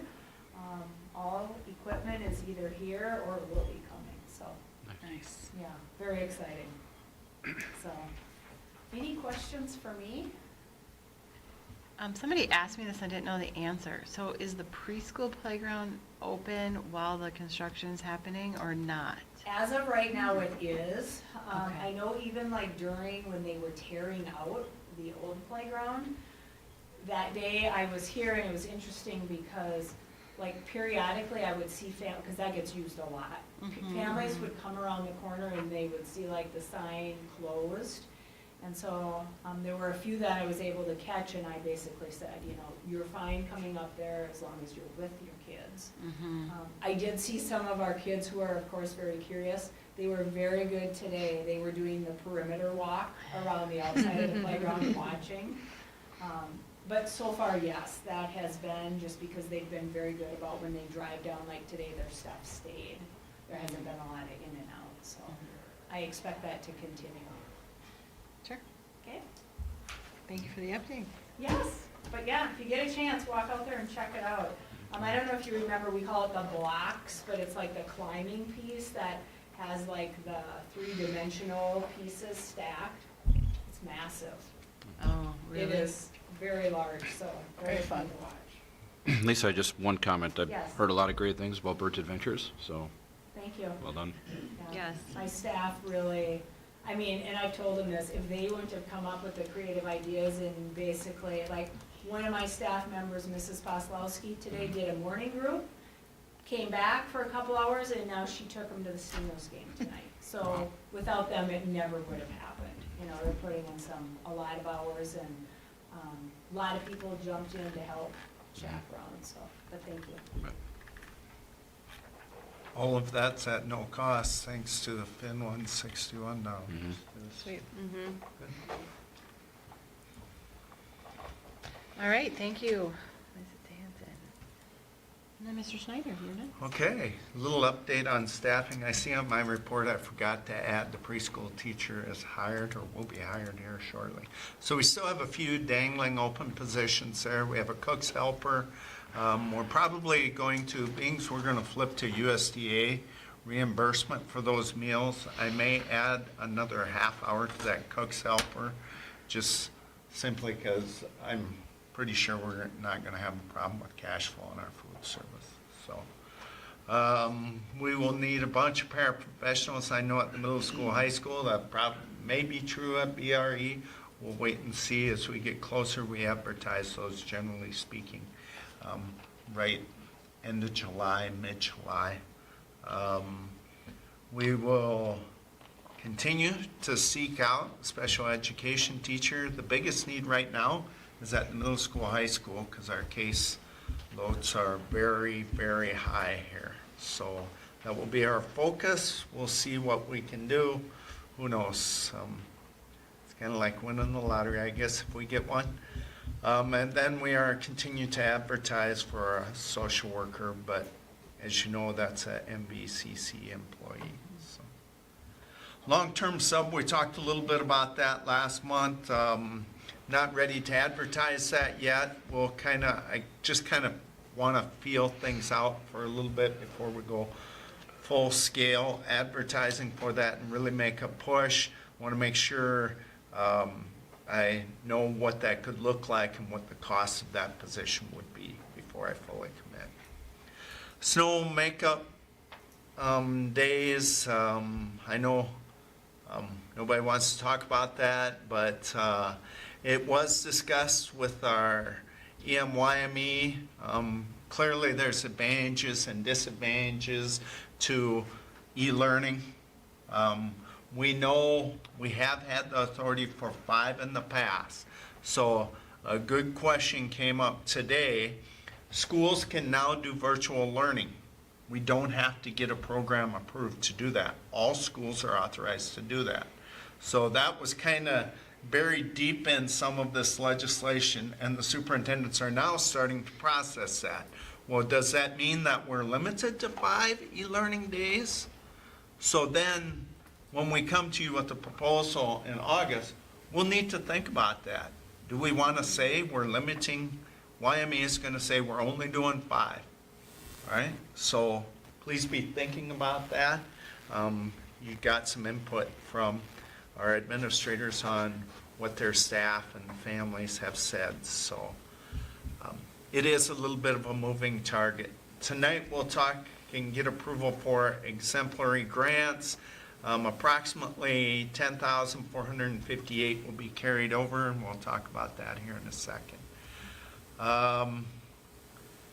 School resource officer, we did meet. Dawn and Matt were there with a few of us, and we talked about that and about the role of the school resource officer in school discipline. I don't want to put words in you folks' mouth, but maybe you want to add to it. It's really important we understand a school resource officer is not hired to enforce school rules. All right, so is that fair? Anything you two want to add to it? I think, yeah, there's definitely a separation about the legality piece of it, and the investigation piece was kind of one of my takeaways, is that in some ways he can help the high school principal, or in middle school, high school, and elementary, I guess, if it went so far, with investigations, and then kind of report back, and then the discipline would come back to the administrators. And that's a piece that maybe he wasn't doing as much if it was just a legal thing, but here we were talking about, could he aid in other ways, just help with the investigation process? And I think that was my takeaway, that could be added, because Mike Toole was there, and he too said that he sometimes helped with that, so maybe just a learning thing too for, so hopefully that will help with some time for Dana, for sure. because that's where we felt it the most, or she felt it the most. One thing I found very interesting was that it was originally established to help address truancy in schools. And that they seem to be on board with utilizing that to help with truancy in the future too, more so than they have recently. So that hopefully will be something we can utilize a little bit more to help. That'd be great. And I think the overall theme was, we don't really want kids necessarily just charged because they did something wrong at school, like vaping or something, that we want it to be handled internally. So I think it was a good discussion. It was really good dialogue, and Chief Strufert was like, if there are more questions, reach out. And another big thing was that the SRO was still there to be a liaison with the students in the community to help give a good perception of law enforcement, not just a bad perception, say, of law enforcement or authoritarian perception, but to establish a relationship and a bond with the students so they have another resource or someone they could go to with questions or assistance. But we were right in thinking that there were certain areas they could be doing more for us, correct? As far as investigations and truancy. Yeah, I think there's some, we have to be a little cautious in Yeah. what they investigate. Right. Yeah. So, and remember, the parameters are different for a school administrator. What's the two terms that we always talk about? We don't have to prove something beyond a reasonable doubt, just a preponderance of the evidence, or reasonable suspicion for a search is all we have to have. We don't have to, have to have that direct evidence. You know, secondhand information can be used to search a locker. So I think the takeaway was that he was very willing to work more closely with whatever to help with various things, truancy, investigations. And when you talk about truancy, do you mean like if the kid's not showing up for school, is it okay for him to go to the house to check on him? That sort of thing? All he can really do, though, so he can't transport the kiddo here. Right. In most cases, I'm sure there's probably some Yeah. unknown exemption, but they're gonna go over there, hey, What's not in going school on?" today, what's going on? Sure. I can Yeah, make that. not take him to, Right. It's kind of like a welfare Welfare check in some yeah. ways. That's kind of how they kind of called it. It's a welfare check, which law enforcement can do anyway. Yeah. But that's kind of what Blake was saying too, was just check on him, what's going on, see if you can talk him into coming to school. Maybe then next time he'll talk to him in the office, or kind of See him thing. in the hallway or. Yeah. And Mike Toole said it took a couple years actually for him to really build those relationships with students, for them to trust him a little bit. So I think Blake's trying to start, and it's probably gonna take a minute. Mhm. Yeah. I he's, think it was a good discussion. he's a very young man, so not a lot of life experience, much less Not much older. police officer experience. Yeah. Compressed work schedule, so we flipped, our offices have flipped to the 4 10-hour days. If you need something, though, let us know, we'll make arrangements. With the exception, Tim and his crew run Monday through Friday, just simply because they have community ed all 5 days, so. Legislative updates, so I just hit a couple of them. Remember, Columbus Day won't be Columbus Day, it'll be Indigenous Peoples' Day. That's one I talked with the administrators about. We'll have to, if we have class on that day, we will have to have a program or some sort of instruction on it. The attorneys were very adamant that, remember, laws kind of supersede policies. So don't panic if we don't have all the policies and them enacted right away in July for things to go on, because the law supersedes it. So policy is just going to provide us with guidance where the law is unclear. So we know it's going to impact the student handbook significantly, but that we will try to get done, best of our ability, before August, but full caveat, again, laws supersede student handbooks too. So we're gonna have to be mindful of that. We may miss a few things, not intentionally, so. MSBA will provide us with that guidance as soon as they can. Health and Safety Committee, so we meet 4 times throughout the year. I did attach those there, so just for your perusal, let me know if you have questions. And then EMYME negotiations, they have posed August 16th and August 23rd for our first meeting. Do you folks know if either or both of those will work? Absolutely no idea. Get out your phone and look. No, I'm kidding. I have a paper person. I haven't had a paper. Here's a piece of Really? paper. I'm sorry. All right. I think at this point. If it's you far- can let me know. It's far here. enough out that I think can make it maybe work. Are they both, the 16th must be a Wednesday? They're both Wednesdays. Wednesdays, I think, Yeah. aren't they? Yeah, they're both Wednesdays, yeah. Yeah. That helps us avoid activities, even though August 16th be a little early. I can make both work. The 23rd would be better.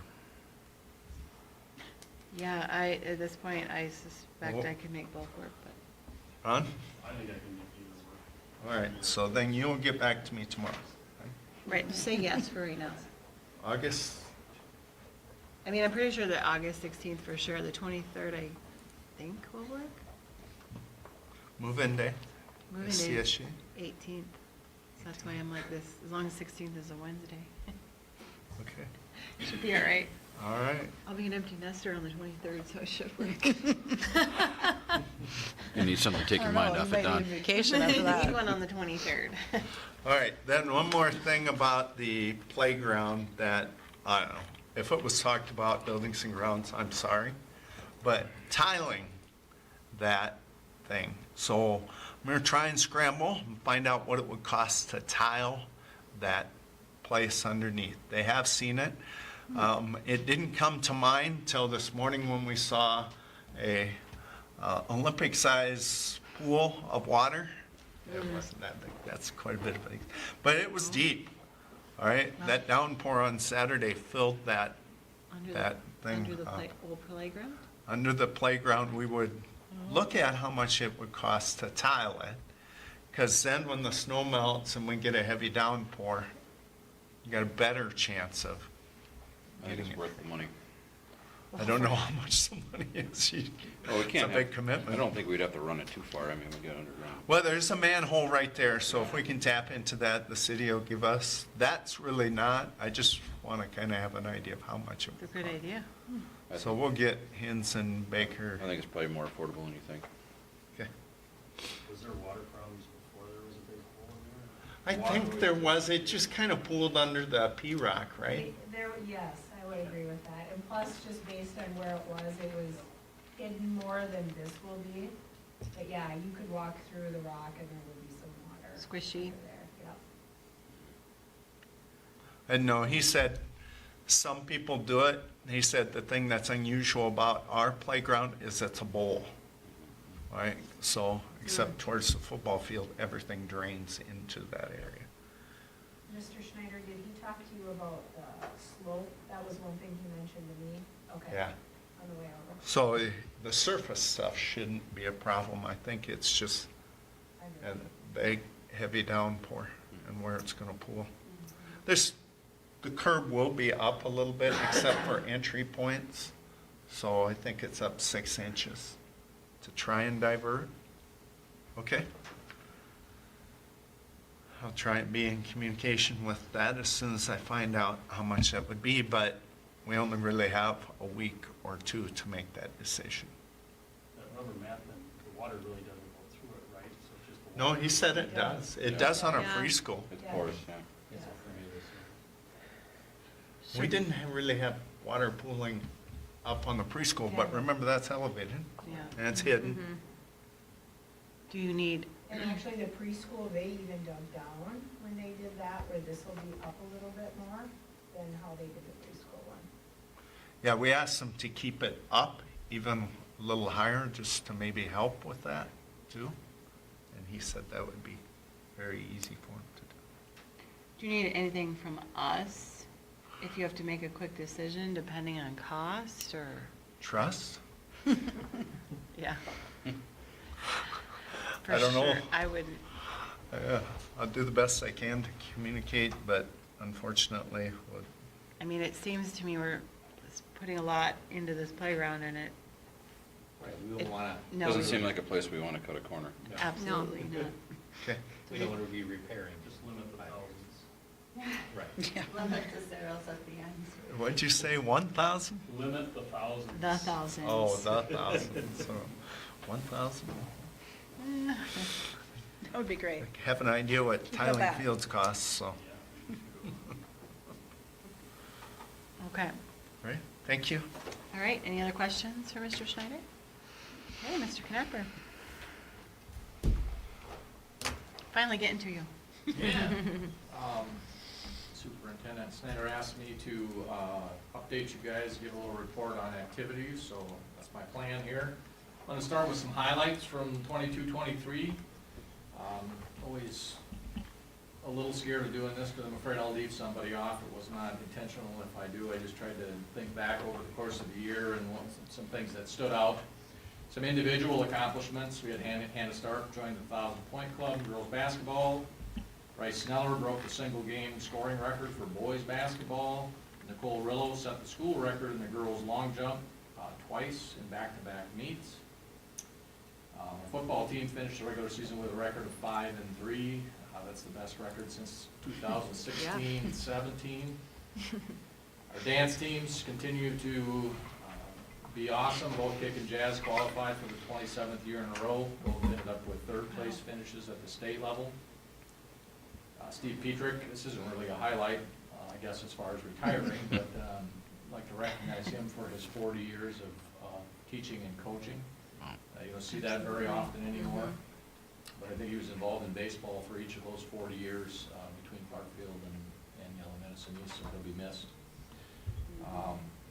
Our baseball team, unless you've been living in a cave, you understand what's going on there, had an excellent regular season, finished second in the, tied for first actually in the Camden Conference. Ended up losing that championship via a tiebreaker unfortunately, but still very impressive. A couple days ago, last Thursday, they beat RTR to claim the section championship. So they're in St. Cloud as we speak. We sent them off today. They'll spend the next couple of days there and hopefully advance Friday to the championship game, which would be in St. Paul. Coach Schulte, named Camden Coach of the Year. I don't think that's out yet, but it will be shortly, so that was a nice honor for a guy that's been at it for a long time. We had 14 spring all-academic conference award winners. If you read the article in the paper, they did a really nice job. They don't always cover that, but one Saturday morning I woke up and in big headlines it talked about how Wyoming and another school led the conference. I think we had 14 individual athletes. They have to be a junior or senior and have a grade point average of 3.75 or above. We had 8 baseball players of those 14, so not only are they pretty talented, they're fairly smart. That's awesome. Yeah. And then the last thing, it's not necessarily a school thing, but we're certainly involved. Real nice facelifts, significant facelifts to both the softball and baseball fields. If you haven't been down there, they both, softball field is almost complete. We're working on some irrigation. Meeting with a guy on Thursday, hopefully to get that taken care of, or at least give us our options. In the baseball field, we've got some concrete and some cosmetic things to take care of, a couple of mats that came the wrong color. Otherwise, that'll be pretty much complete too. School did provide $16,000 worth of bleachers that look real nice at the softball field. That's really turned out nice. Most of the money for that was fundraised. A lot of volunteer hours that went into getting those things completed. So really a good year, activity-wise, a lot of things to be proud of. The one thing that you have on board book, and I'll just move on unless somebody's got some questions, I'll try to pause after each one from here on out. High school league participation numbers. One of the things that Rich asked me to share, you've got some numbers in front of you. I don't know how much you've looked at it. That first one is unduplicated numbers. These are things that we have to annually supply to the high school league. They like to know where we're at. They give us some benchmarks, which I'll talk about here in a second, broken down by grade, gender, gave you the total class size, how many participants, and then the participation number. You can see that our senior class, one of the reasons that I think we had a real successful season, or a year maybe, is 66% of our seniors participate. It doesn't matter if they're single sport, dual, 3 or even 4 sports, it just counts them one time, so 66% of our seniors.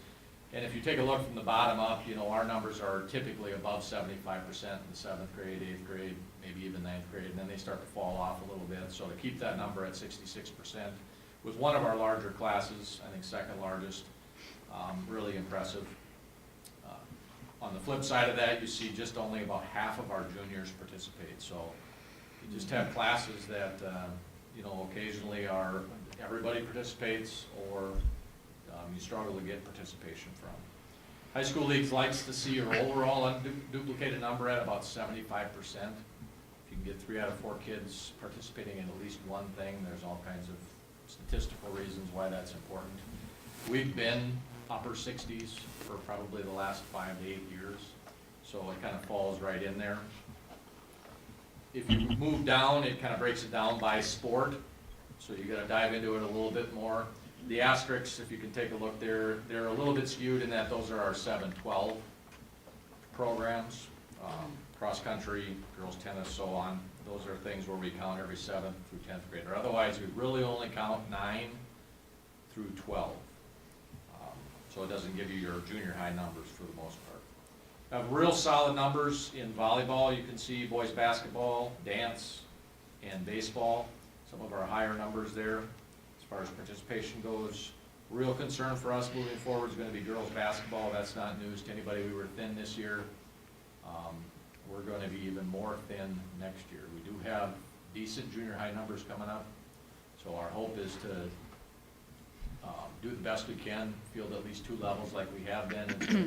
It's going to be tight, even if everybody comes out. Next winter, you're going to be seeing a lot of kids play JV and varsity on the same night. But to only field 1 level it's just tough to recover from. So we'll do our best. Mr. Schultz works as hard as any coach I have as far as recruiting kids, giving them summer opportunities. So we'll be thin, but I think we'll still be okay. Girls golf, big fat zero. I think for 2 years in a row now we haven't had a girls golfer, and I spend a lot of time or significant time at the golf course. I just don't see a lot of kids, especially girls. I see our young boys are out there. I'm not sure, why that is. I'd like to see those numbers obviously increase to a point where we can field a girls varsity team, but we're away there right now. Presenting partner activities on the very bottom of your page, clay targets, robotics, they are not included in the unduplicated number. If they were, our number would be really close to 75%. I say that because we have quite a few kids in both clay target who are competing today and robotics who that's their only activity, or they're not involved in the high school league sponsored activities. So those numbers, if they were to be included, would get us awfully close to 75%. So questions about participation or any of the numbers that you have in front of you? Ron, any update on how they did up there? No, I got Okay. done, I drove 60 all the way here. All right.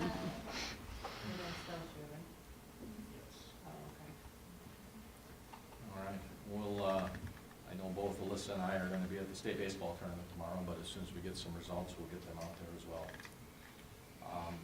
Couple discussion items. If you remember a month ago, Corey Olson, he's here again tonight, he can certainly chime in anytime that he wants, had a request about 6th grade cross country, using 6th graders in cross country. So I don't know how much time you've spent in the last month thinking about it, or how much of a discussion we want to have here tonight. If you remember, which I'm sure you all do, where it stands right now is we kind of have it's not a policy, but it's a guideline where you've let Rich and I have a little bit of freedom, but we're really only considering using 6th graders when it makes the difference between fielding a team or not. So it's been exercised one time, boys basketball 2 years ago, I think we had one 7th grader, and we let the sixth grade, we invited the sixth graders up. There was quite a few of them, I think 10 that came up. Some of the, At least. right, sixth graders played all the way up to eighth grade, I think, that year, so that we could field 2 teams. You know, it's very subjective when you take a look at it, what makes sense, what doesn't make sense. I thought Corey did an outstanding job. I was watching via Zoom when he was here last month presenting. A couple of his arguments that I'll repeat for allowing sixth graders to participate is, well, I think one of his strongest was we've talked a couple times in the office as well. There's really no feeder program like there is in other sports. If you take a look at our basketball, wrestling, volleyball, baseball, softball, football, and dance, we have strong elementary programs. And they have as young, if you look at dance, they can get involved as kindergartners. Most of them, you're talking 3rd or 4th grade, but 3rd through 6th, 4th through 6th, they have plenty of opportunities to get introduced to those sports, to develop their skills and so forth. We do not have youth programs, developmental programs anyway in cross country, like you mentioned. Tennis would be included in that, golf, and track. Part of it is just the nature of those sports.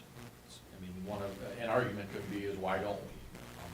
Those are usually outside agencies that come in. There's a lot of them are during the winter, not all of them, but some between the winter and the summer. That's a lot of them, but we don't have youth programs in those. Another argument, you know, it's hard to do things without numbers. I talked to, shortly after Corey presented, both Mr. Jans was in to express his support for cross-country. Dave Schuler, as our track coach, was in, and he emailed me a couple of things that I will certainly share. He talked about, you know, our junior high track numbers are so low that it's really difficult to field. We go to meets with 8 kids, you can't run relays. And he went on to say that that's some of the most entertaining events. It's what kids like to do. They like to be part of the squad and run the 200, 400, whatever it might be. We talked administratively about it, and Rich brings up a good argument. You know, kids can still run the 200, they can still run the 400, it just can't be in relay format. But that's a pretty decent argument. And the last one, the other one I wanted to mention is that, you know, possibly play a separate middle school schedule. Really talking about tennis, we haven't had junior high tennis for a lot of years. Our numbers just haven't warranted it. So what we do with those kids, those 7th, 8th, 9th graders that don't make the varsity 10, is we bring them along because it's usually a number between 12 and 14. They play exhibition matches, so they travel on the same bus. The varsity matches go on, and as soon as the court opens up, those kids get their matches in against Benson's kids or whoever we're playing. So it's not that we don't have a program for them, it's just that we don't travel like some of the schools do and have a separate junior high schedule. And then the last one that certainly should be mentioned is, as a pro or as an advantage, is that I do believe it would give us a competitive advantage. You know, if you can get 6th graders involved in the sports that I just talked about and expose them, ultimately it should help our numbers, help us competitively compete against teams that are currently doing it. As far as arguments against, as far as I'm concerned, these are kind of broad, but one of the drawbacks is it could increase costs.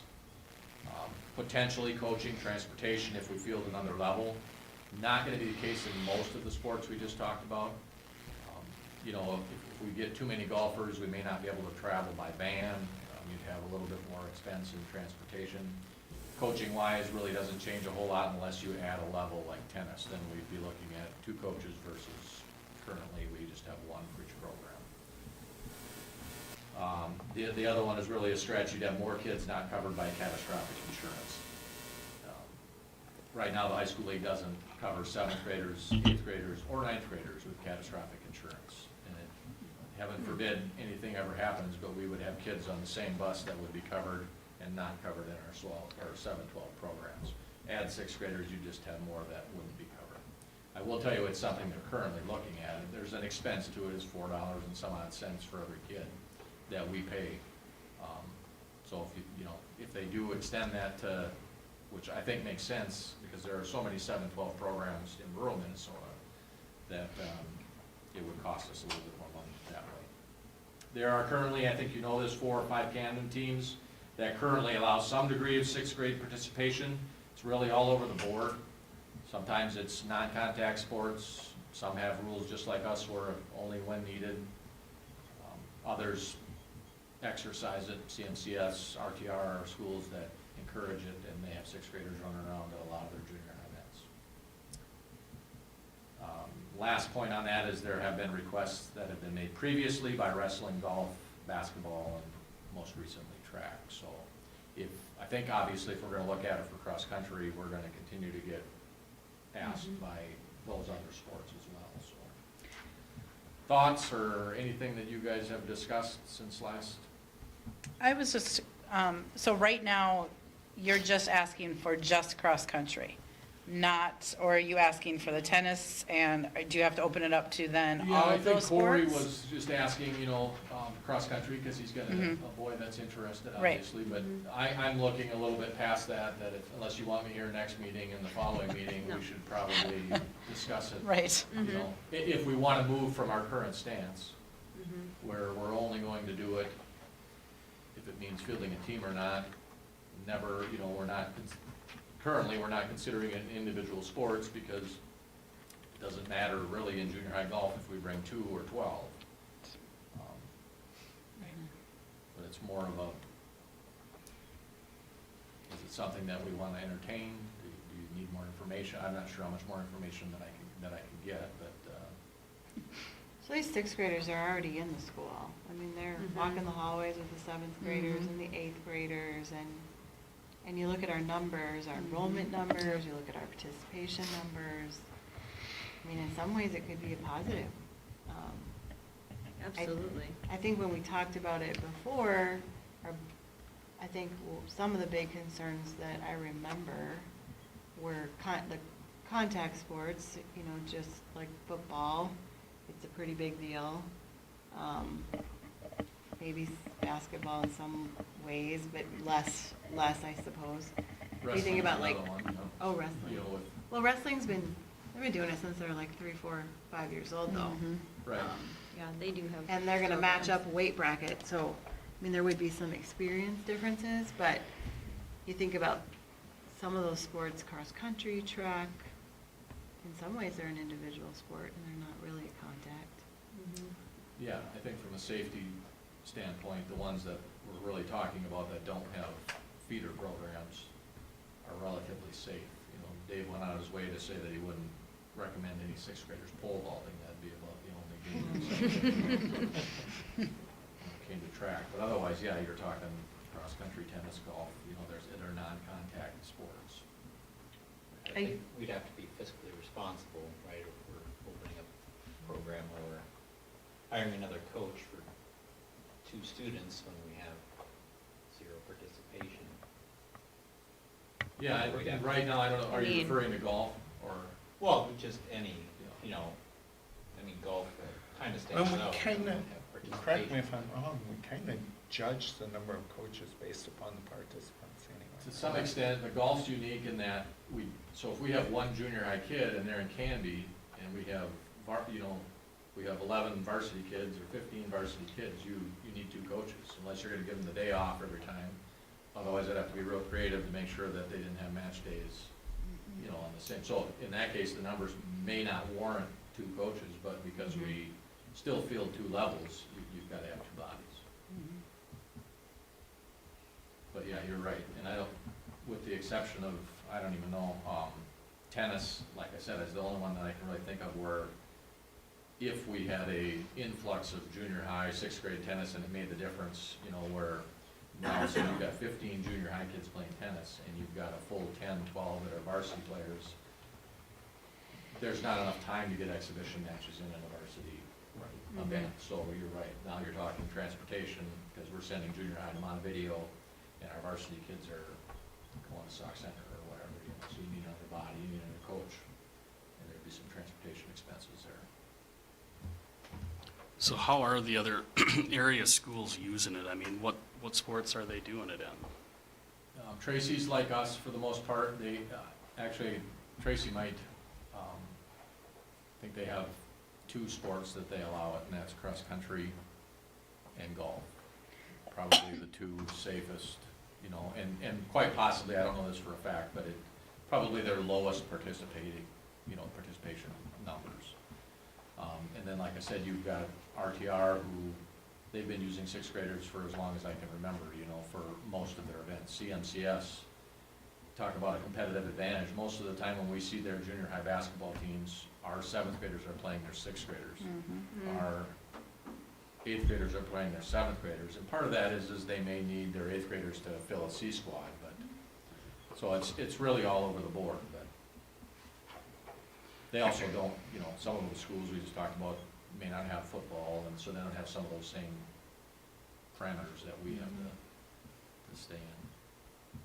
I mean, I know we've had inquiries about other clubs and stuff as well, esports, and we've had to cut stuff in the past historically that are non-athletic clubs for participation too, which are also important, so I wanna, you know, not just physically spend money on sports when you could also look at some of those other areas as well, which with our new budget, who knows what they'll be. And I think it would be sad for us to not field a team. Right. With, Yes. this is why you've had some of this latitude from us to kind of go, if it helps field a team, if you need, well, you have to open it up to all of that grade, which is why you got that big participation. I think you said it was like 8 or 10 or something for, was it basketball? Oh, sixth grade boys basketball, yeah. It Yeah. happened to be a class that had a lot of kids. It just had a lot of kids in There it. are a lot of boys. But I would hate for us to not have the ability to have a team because we're so set on we don't want to, like, include the sixth graders. And yet some Right. sports, maybe like cross-country, there really isn't going to be that much of a cost. And I guess I would really defer to Mr. Knapper and Mr. Snyder on that with the idea that we want the fiscal responsible thing. And I really don't see this turning into, we're gonna have hiring new coaches and multiple new, I don't think so. I think, why not? I just think we gotta be careful with, you know, what we open it up to. I know softball this year was brought to your attention. I mean, how many girls were on junior high softball? I mean, there's a situation where they could have fielded 3 teams, but most of the teams you face don't have 3 teams. Yeah, and to be honest, I had a number of lengthy conversations with Jen, and if we could field 3 teams, I would do that, Okay. you know, because we were caught in a bit of a pickle this year with varsity softball. Part of it is because a lot of the players that we have playing varsity softball are very young. Right. And so then you've got some older kids who aren't playing, or actually, if I remember correctly, we had about 4 kids that probably should have been playing at the JV level, Right. but just don't have, 4 kids, you can't field a softball team with 4 kids. And then the decision becomes, what 2 levels are you gonna field? Correct. Do you put 7th and 8th graders who aren't ready for JV softball and play them up and get clobbered every day, or do you, our junior high softball had a nice year this year. It was the first time that we actually fielded a junior high softball team in a number of years. Right, and our young group of varsity softball players that did lose a 1-0 game in the bottom of the 7th, the team they lost to won state, and we were their toughest competition, so. I don't know, I look at, where I struggle is, you know, if we're gonna go away from filling teams, okay, if cross-country's going on, say you have, use like a girl that's in volleyball, for instance, that's kind of riding the fence, okay, now I can do cross-country as a high school sport as a 6th grader. Is there a chance we're gonna lose them as a 7th grader because they wanna stay with it? Probably, that's probably what we're trying to do with this. But there could be other areas that maybe could be used.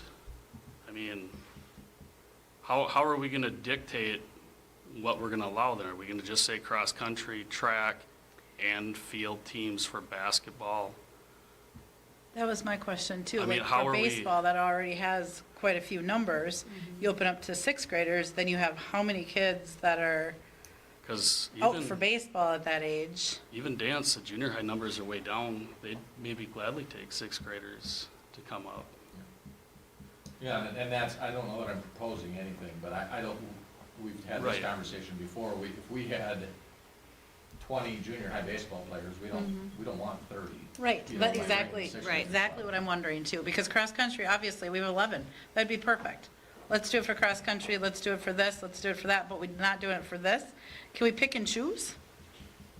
I mean, that's That's my the thing. current guidance, right? That's Right, what current exactly. guidance is. Current, right now, we're It's- picking and It's the only way I choosing. was But yes, do we thinking need it, 30 but- people on a 7th, 8th grade baseball, or 30 kids on a 7th, 8th grade baseball team? Again, you gotta go back to Corey's, one of his strongest arguments is we had, those kids play 40 youth games all summer long, you know, and might not be during the Right. spring of the year, although they're practicing and, so that's, to me, we're looking at these sports that, for whatever reason, don't have a feeder program. It's just not, either they're not popular Yep. enough, or they're, you know. So can we keep it There's at not the that? option. Can we keep it at the ones that don't have those feeder programs? And not open it up to all of the sports? Would it make sense to have a policy where we open it up to most programs with participation limits as far as if we've got enough kids, then it's not open to sixth grade, but if it's below a certain threshold, then it's open to sixth grade? I get what you're talking about. I think that would be tough. You could argue, for example, you know, like what we're doing with tennis right now. Yep. It works, but, you know, are we better off having a second coach in a separate junior high program? You know, I think Mr. Lawler would argue that would be a good move. Yep. Um, And to me, the sports like you're talking about, you know, track, cross-country, golf, all of those, where there is an individual side to the sport along with the team, they make sense to me. They really do. Yeah, I mean, you could argue that the other way. I think the reason we didn't do it is, or, you know, under our current language or agreement is, again, it doesn't matter, right? You know, I mean, we don't need 9 guys or 9 kids running cross-country. If there's 2 that are interested, you know, they can still do that. We're not depriving them of that opportunity. I mean, I'm not saying I disagree with you, but that's kind of where we're at now. But, like I said, I think it's TMB, that's what they do. They just say, hey, these are the 2 sports, or these are the 4. I think you can do whatever you want. I mean, we picked and choose for boys basketball Well, a couple of years ago when they were short, yeah, you it know, wasn't to so field much the team. The sport, it was the situation. Exactly. You know, which Yes. I don't think that language has to go away. We could do it in other sports if it Yep. means fielding a team or Yep. not. Do you want to open it up to some of these lower Non-feeder participation sports, non-contact? Yep. I like the you know? non-feeder. The non-feeder, yep. Or, yeah, you could just do that, you know, that's pretty, I don't think anybody would argue with my list about which ones have strong feeder programs and which ones don't. Mm-mm. And it's, then you're talking about exposure, you know, getting them exposed to those things, doesn't mean they're gonna be a lifelong runner, or, you know, they may really enjoy football, and they could maybe do both. I guess that's one drawback too, is you might lose some 6th grade football players because they have the opportunity to participate in cross-country, so. Our discussion at the administrative level was, we had people on both sides, and I don't know that anybody feels super strong one way or the other, but. And you don't really know until you try what's gonna happen, right? Are you gonna gain athletes, Right. or are you gonna pull from other programs? We're not sure how many 6th graders want to do cross-country, or, you know, it's hard to know. But give them a chance, why not? To field the team, go for it. I like the idea of exposure too, at a young age, just, we know that that can breed success in other programs, and so maybe if they haven't had exposure up until 6th grade for Mm-hmm, cross-country or something, I mean, it makes some sense. mm-hmm. I think, I don't We know. want to see these, like cross-country and golf and tennis, we want them to succeed like our other sports are succeeding. So, I'm all for it. Would it be beneficial to have an official guideline that you could fall back on? Or would you rather keep it open? No, I mean, I think we should if we're thinking about doing it, you know, it wouldn't have to be tonight, could come up with July. a proposal Did we- to vote on in July. And Well, a just- couple of years ago when we did basketball, did we have like a guideline for you to go by, or did we just say That just was- that? That was a specific situation. And then I think the language we used was when it made the difference between, so we can still apply that. I'm not saying that won't ever be the case for Yeah. softball. or Right. Right. Could easily happen. Certainly that could. It's good guidance. to still I mean, have it. I would like us to keep that guidance that we have and not go Mhm. back, and I don't think we really put that in the policy. It was more It's just a not. I don't think it was a policy. directive. Just an agreement. Yeah, Right. yeah, to let Well, I can administration. throw something together. I mean, we'll talk again administratively Sure. and then maybe have something in front of you for the July meeting. I think I'm getting a sense that we'd be open to seeing something, right? Is that- Oh, yeah. I would be, it's Yeah. gonna be a little bit of the Pandora's box thing, I'm afraid, because it doesn't matter as soon as, if we were to allow these 4 sports to do it, you know, whether it's junior high football or, so we'll have to have some measures there to say where we won't consider contact sports and so Yep. forth, so I can throw that together. We'll move on, things to consider real quickly, esports. Currently, we haven't asked, but there hasn't been a push from students yet. It's getting to be more and more talked about and pushed out. Actually, Scott Peterson, our tech guy, came back from a Southwest meeting, and they must have talked about it or had a presenter about it, so he gave me a couple of things. I did poll 15 area schools currently, and they're everybody that touches us in the surrounding area, mostly Camden schools and a little bit beyond.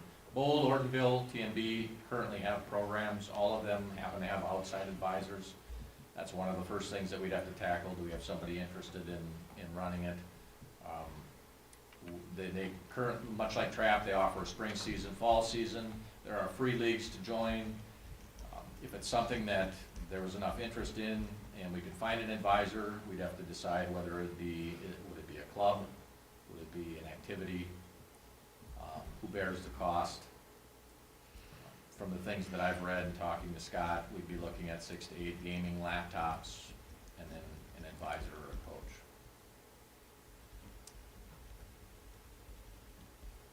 Questions on esports? It's a bit foreign for me. I've learned quite a bit in the last 3 weeks just by the things that I've read, but I do, high school league's been talking about it for a while. It's gonna land on our laps at some time. Sounds like Scott would be a good advisor. Yeah, I kind of asked him if he was interested. But- And then the last one, our track. You guys are aware of what's going on there. It's currently latex. It's got about a 20-year lifespan. I am not entirely sure when our track was built. We have a thing in my office that we were awarded, not we, but somebody was awarded the Excellence in Design Award in 2004. I don't know if that's ironic or not, but I believe we hosted home track meets in 2002, which gives you the approximate age of the track. I have learned that the life expectancy of tracks in Minnesota is about 20 years for at least the top surface. Our problem is our base is what the issue is, and I think we've explained this before. Latex, 20 years ago, everybody had it. Water get trapped underneath it. The beautiful thing, or the great thing about latex 20 years ago is it wouldn't breathe, it wouldn't let any water in, well, it didn't let any water out. And so the base, what's happened is, the base has deteriorated. So instead of asphalt in a lot of places, it resembles gravel. It's not gonna get any better. Rich walked out there the other day and said he struggled to find any of the bubbles.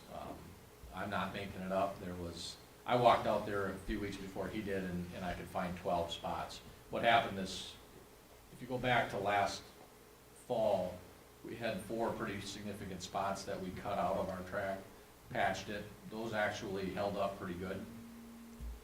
Like we thought in the spring, about a little bit before we hosted our first home meet, bubble started to come back.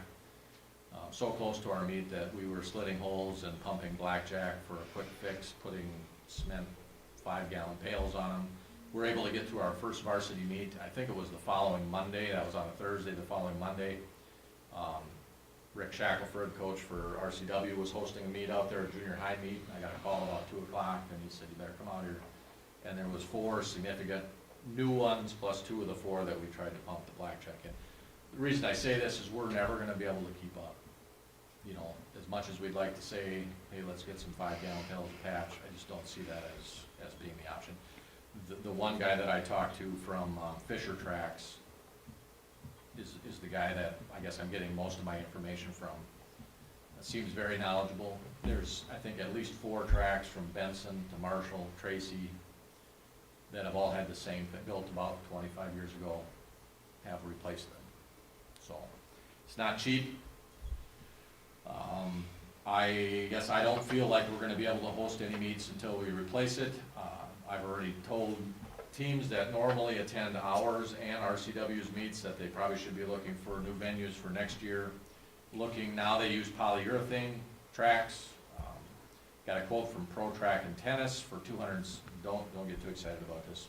$216,000 for a 1/2-inch pad and their spray structure. That does not include any asphalt work. So the removal and putting down new asphalt. They just don't deal with it. We'd have to go out and get we'd have to go out and contact Donix or a company like that to do that work. Fisher Track, who has a cooperative purchasing contract, I had to look that up, but it meets state competitive solicitation requirements, so there's no need to get any bids. His ballpark price was $525,000. That includes dirt work, any dirt, well, I shouldn't say that, it does not include dirt work. Although they do feel like our base is solid, there wouldn't be a lot of dirt work, but you're talking about ripping up the asphalt, using as much of that, recycling as much as they could, laying a new 4-inch pad of bituminous or asphalt down, and then pretty much doing the same thing that Pro Track and Tennis did. So I don't know if I did talk to the estimator from Donix because I know him, and he was quick to say use Fisher Tracks because then we deal with one company, they do it all. I would assume by competitive it means that it's at a level or below the norm. But so right now,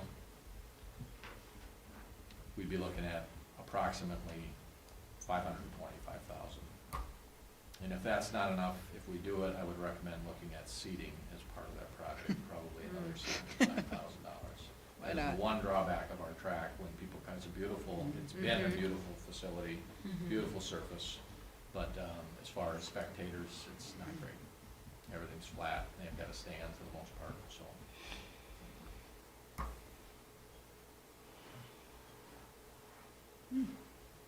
Need some bake sales. Bake sales, is that what you said? Yeah, I wonder if start anybody baking. would put a big ad on there. Avera. Right. There you go. Just replace it. Yeah. Any questions about building a track? Sounds like something we're gonna have to think about. It's an investment, obviously. It's not cheap. It's no different than tennis courts but I do feel, can we go a year or two with having all of our track meet? Our hope is, Dave still holding out a little bit of hope that, we might be able to host small invitationals and make some adjustments on what lanes we use. I'm not as hopeful. Gets to be a safety issue. We actually we had to give up the Camden Conference meet. We were supposed to host it this year, and all it would take is one kid ripping their knee up It's not worth it. Yeah, we'd no. spend $500,000 on not even the track. So, but we're hoping, enough of it's good enough where it can be a decent practice facility for the next year or however long it takes to scratch up $500,000.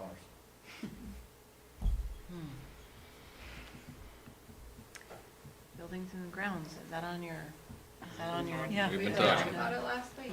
Push that to you guys. All right, thank you. Any other questions for Tim? Thank you. Thank you. All right, Mr. Holt and Sherry Snyder.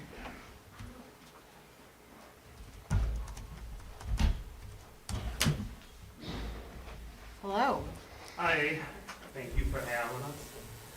I guess we're representatives of the UConn committee, Sherry from the elementary, and Pleasant Middle School, high school. We have a report that I believe has been shared with you on board report. Starts out with the district goal on slide 2 there, kind of outlines, the goal set at the beginning of the year, centers around 3% increase And basically what happens is the district goal gets set, and then individual PLCs set the group goal, and then we set our individual goal based off of that, and it all kind of leads back to supporting that district goal. You can see those on that second slide there. The third slide shows results overall, and then we'll kind of break it down, like look at the individual PLCs from our own building. I guess the big picture is that we saw a 1.8% increase in students that were proficient this year, last year. Do we have the slides? I don't think we have I the don't think we slides. Do you not have these slides? Sorry. No, we don't. We have the grant results Stacy and, shared it with you?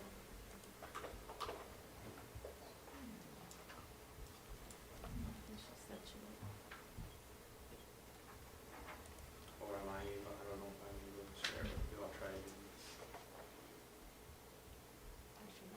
Yeah. Let's see. I want to remove you and add you back in.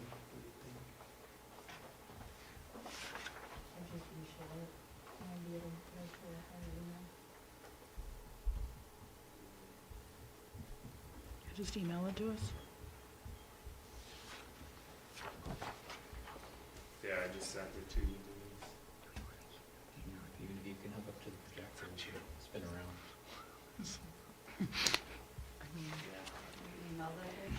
I sent it to However Denise, you want. and then. It is an action item. it went, It's an action item. yeah. Oh, true, yeah.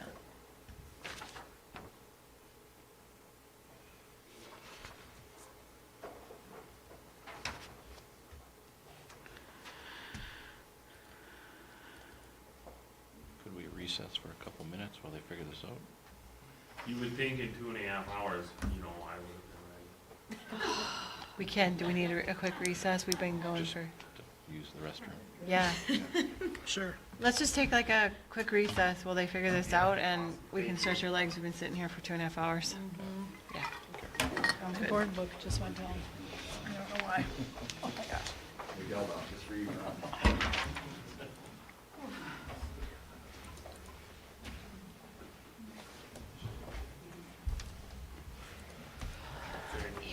Been any updates on the grant teacher?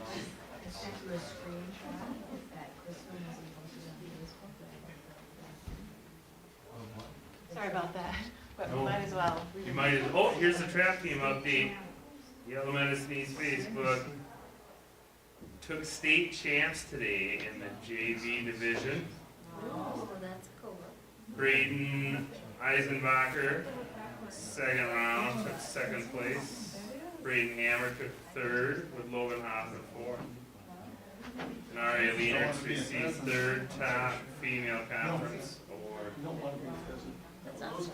That's really awesome. Non-romantic, can you look and see if it's on our now? It says reload and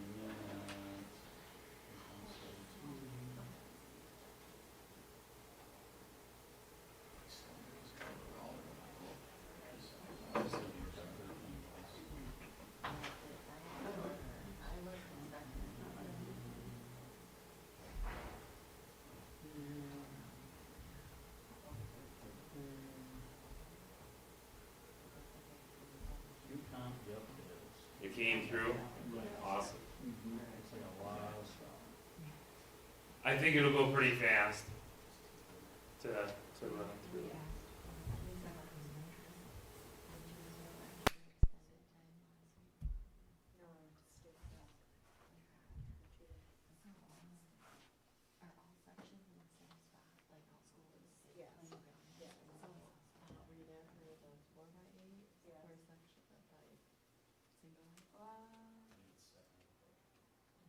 No, I wasn't there for the 4x8, that's before. I got it. So there's a kid from Humphrey who participates with the, Mountain Lake area, Humphrey, whatever. And they got first But we're DQ. and broke the state record. They got First, Albert, his state went to, and then got DQ'd. By supposedly questionable, there's video that shows he didn't make contact. They're saying when he passed on a curve or passed him, that there was, he made contact, or somehow interrupted the other person's stride, or something. But there's, you know, some people are saying that was, you know, not accurate, who knows, must have been. And they really have close. someone at every corner. Yeah, so, I mean, yeah. Wow. But, No, I get stuck in my feet. but yeah, so it's like. Pair of shoes. And then the What's slow this for? If you're doing this on the screen. Are you, is it just those two that you're handing out checks to? Are you administration? I'm more interested in that popcorn. Oh, wow, where the heck does that We come just from? ordered pizza, so Denise went to get it. That's funny. He brought 2 of those bags in this morning. Oh, leftover from the popcorn stand? Full loop, like that. But they did then get first in the 4x400, so at least there was some red, And you I know, said, at I least saw they that still because my did. sister had sent me.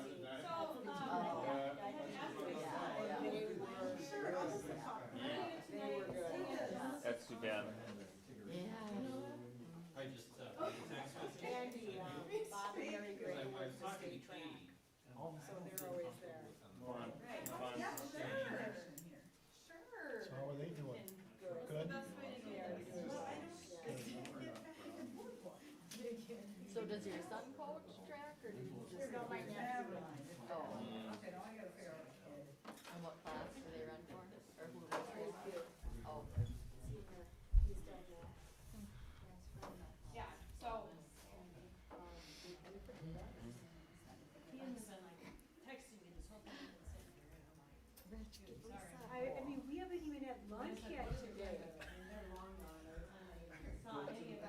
I'll even take 3-day-old popcorn. It's not 3, it's only 1. That's good, I just said. I was working last night. It was kind of scary, it was weird. That would be, I didn't. Bottom hole, you use full. Do this. You want me to go over the BRE one and? Yeah, maybe I'll just kind of re-say what I said about the district stuff, right? And then you wanna do the BRE? these? Yeah, Okay. I think. Do they want to hear about the, should we ask them if they want to hear about the individual? Yeah, I can ask them, yeah. Because if they don't want to.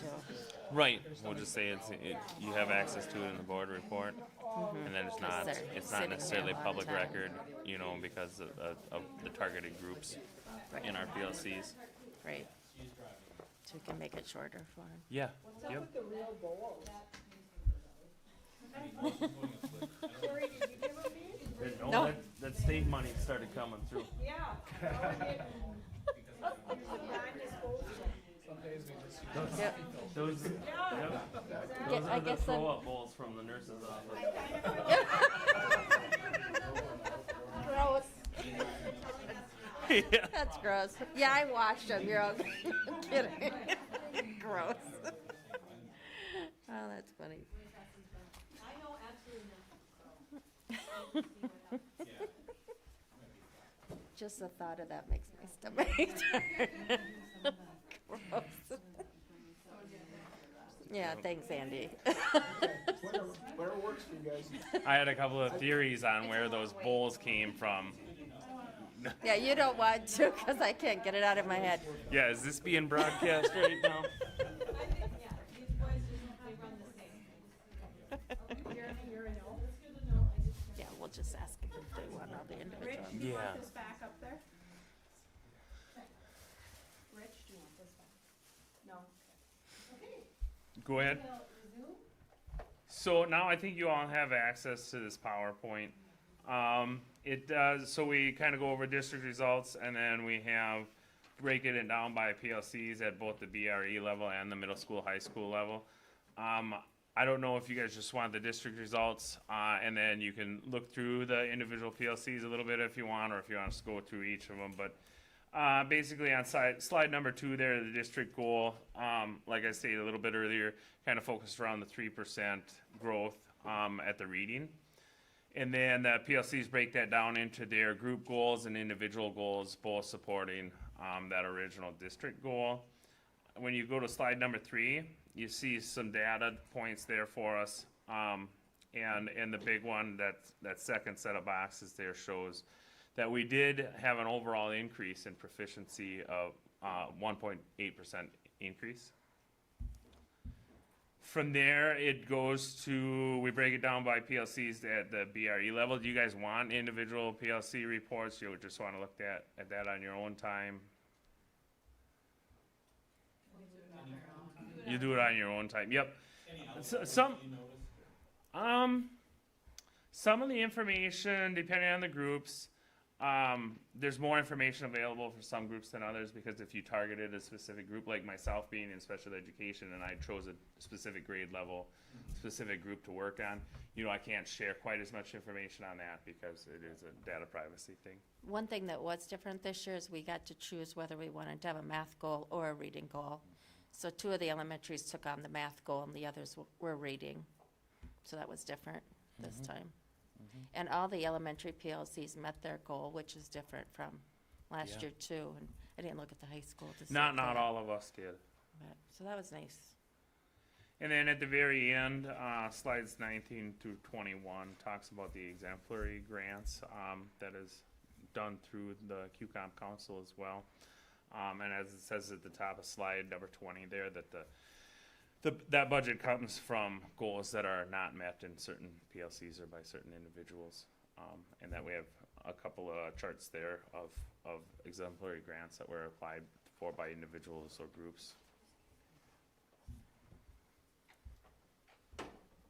Any questions for us on any of that? Or?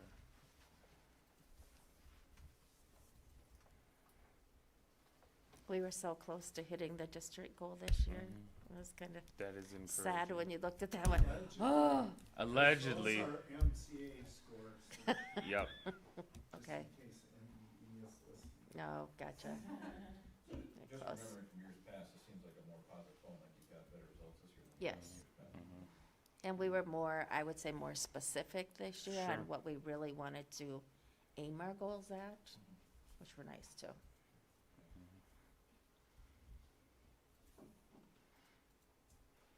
Anything else for us? Okay. Yeah. Awesome, yes. Well, thank you very much for having us. Yeah, thank you. Next time lobby to be at the beginning of the agenda. I know. I know, right? Takes money. For a new track. All right, and then we've got a couple committee reports, policy meeting that, policy committee that May 24. We didn't have a lot to talk about, do you remember the basics? Well, we have to finalize the procurement policy this meeting, that's agenda item later on, correct? Second. It is. Part of that, so that the MSBA can maintain that for us, which will be nice, to not have to have our own policy to maintain. We talked about smudging, and just some,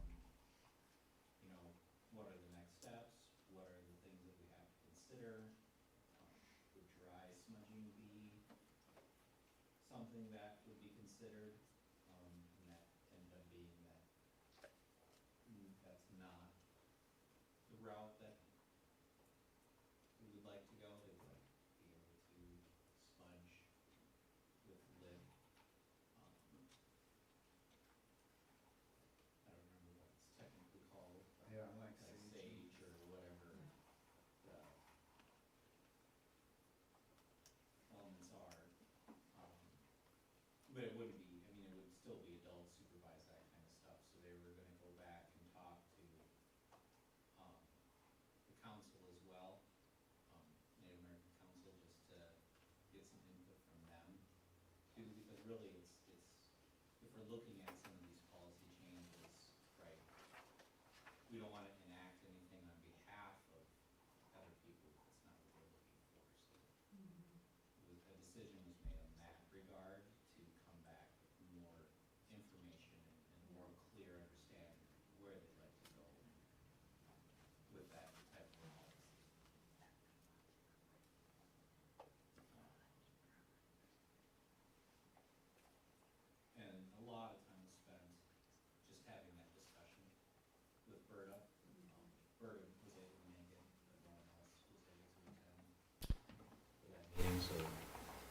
getting some more input in regards to that before we made a recommendation, is where it was left at. I think too, hadn't we talked that we didn't really want a policy, we want more of a regulation Right. to give some direction to administrators on how to do it.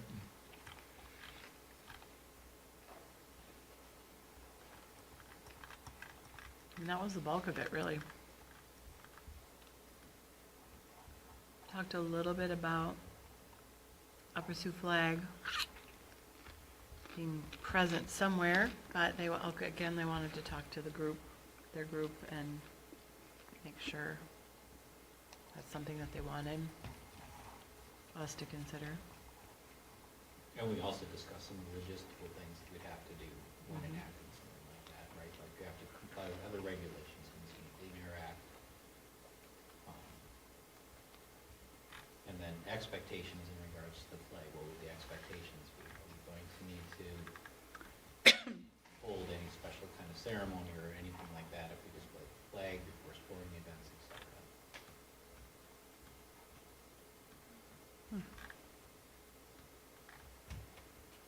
And that's, What it? oh, and then we talked about what, overdose medication? Just having that on hand and adopting a policy for that, for fentanyl overdoses, that kind of stuff. That's becoming pretty standard throughout all districts, just with the risk involved there and having that available for our students as a safety measure.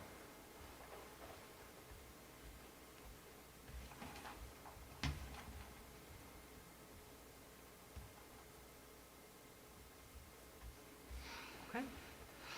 Any questions about that? Okay, and then Buildings and Grounds met recently? Yeah, we just met on June 7th, so it was just last week, so, we actually covered quite a bit of ground, but we started with reviewing some quotes for some displays that Rich had gotten for 8 65-inch displays, TVs, and then 2 75-inch displays. All of those are going to be funded through the ESSER dollars, so waiting to get the devices installed, and then there'll be some small electrical work to get those wired up where we need them. So talked about adding additional cameras to the $1 million stairwell, which is the stairwell from the 65 building up to the top of the 30 building, from like where the band rooms are going up. So there's no cameras in there now.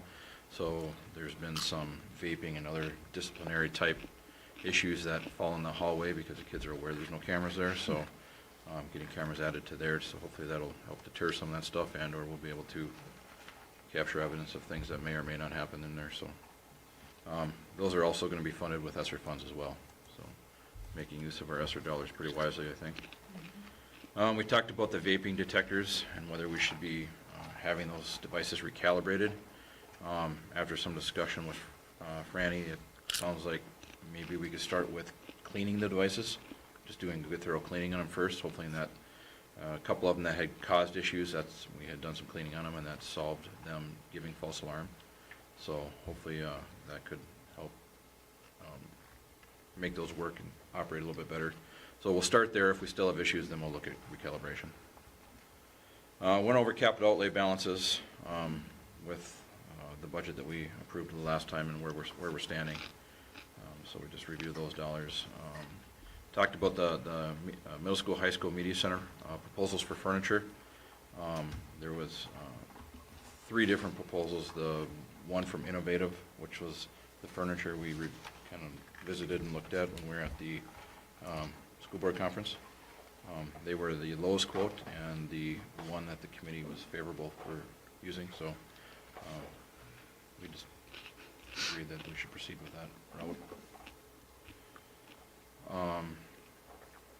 Scheduling for major summer projects. So Rich kind of went through the various summer projects: BRE bathrooms, the BRE book room, gym lockers and room showers, some tiling that we had to do. So we just kind of went through updates on some of those projects. Everything's progressing nicely, or hasn't quite started yet, but it's going to be starting soon. There will be some additional asbestos abatement for things like, what was it, the science room floors.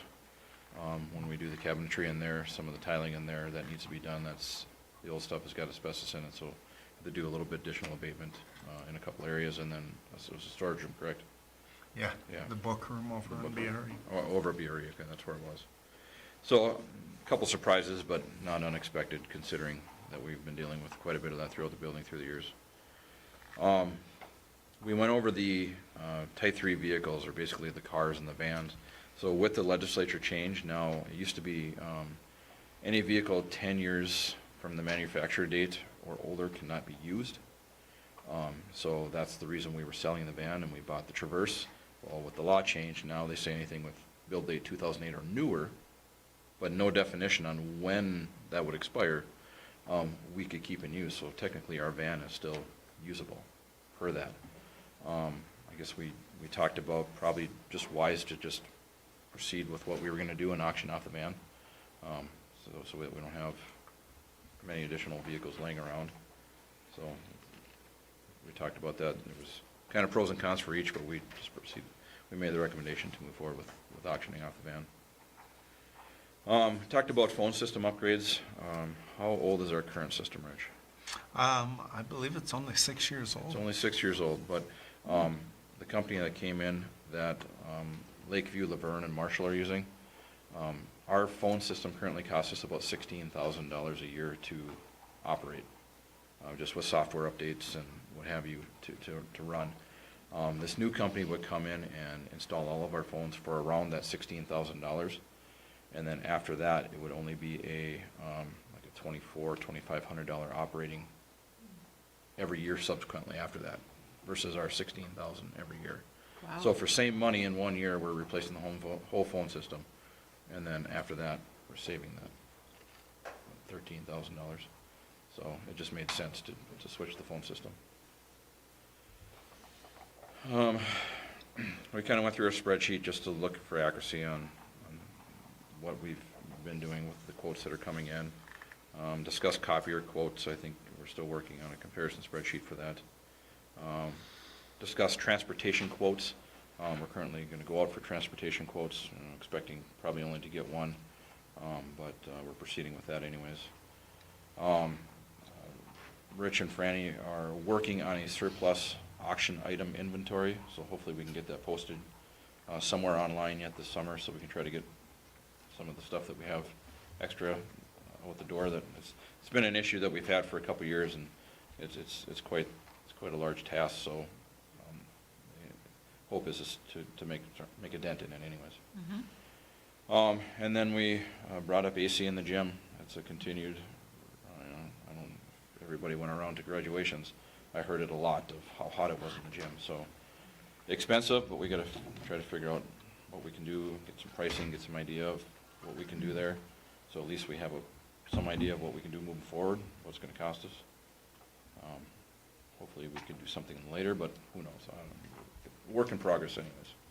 And then we discussed the track, which we all just talked about. So that was the bulk of our meeting. A lot of stuff. Yep. Okay. Any other questions? All right, let's move on to new business personnel items. So we're gonna take some in groups. So we have items 1 through 5 under leave requests and resignations. They're all resignations. Elementary teacher Sam Gort, preschool teacher Annie Jo Voorhees, driver's ed instructor Leanne Carmody, assistant boys basketball coach Matt Johnson, and 9th grade boys basketball coach Brandon Mensink. Is there a motion to accept their resignations? I'll make a motion to accept. Is there a second? Amanda Lucy will second. Any further discussion? All in favor say aye. Aye. Aye. Opposed, no. Motion carries. Item 2 is new hires. We have items 1 through 6 are approvals of employment. might be just easier to do them that way. Middle school, high school, ag science instructor Stephen Howie. Preschool teacher Alexis Peters. Elementary teacher Leslie Knudsen. Long-term substitute teacher preschool Allie Miller. Outside maintenance specialist Anthony Riley. Junior high baseball coach Dylan Lindstrom. And actually, item 9 is also approval of employment, assistant varsity football coach Logan DeBleek. So item number 1, 2, 3, 4, 5, 6, and number 9 are all approvals of employment. Looking for a motion to approve. I'll motion to approve. Is there a second? Second by LeBlanc. Any questions? All in favor say aye. Aye. Opposed, no. Motion carries. Then we have 2 approval of reassignments. Assistant varsity football coach to junior high football coach Jake Suter, and junior high football coach to assistant varsity football coach Dylan Woodford. Is there a motion to approve those reassignments? Motion to approve the reassignments as output. Is there a second? Second by Anita. Any questions? All in favor say aye. Aye. Opposed, no. Motion carries. Did I miss anybody in the list? I think I got them. All right, and then item 3 is approval of the probationary period extension for Lucas Dam. Is there a motion to approve as recommended? I'll make that motion. Is there a second?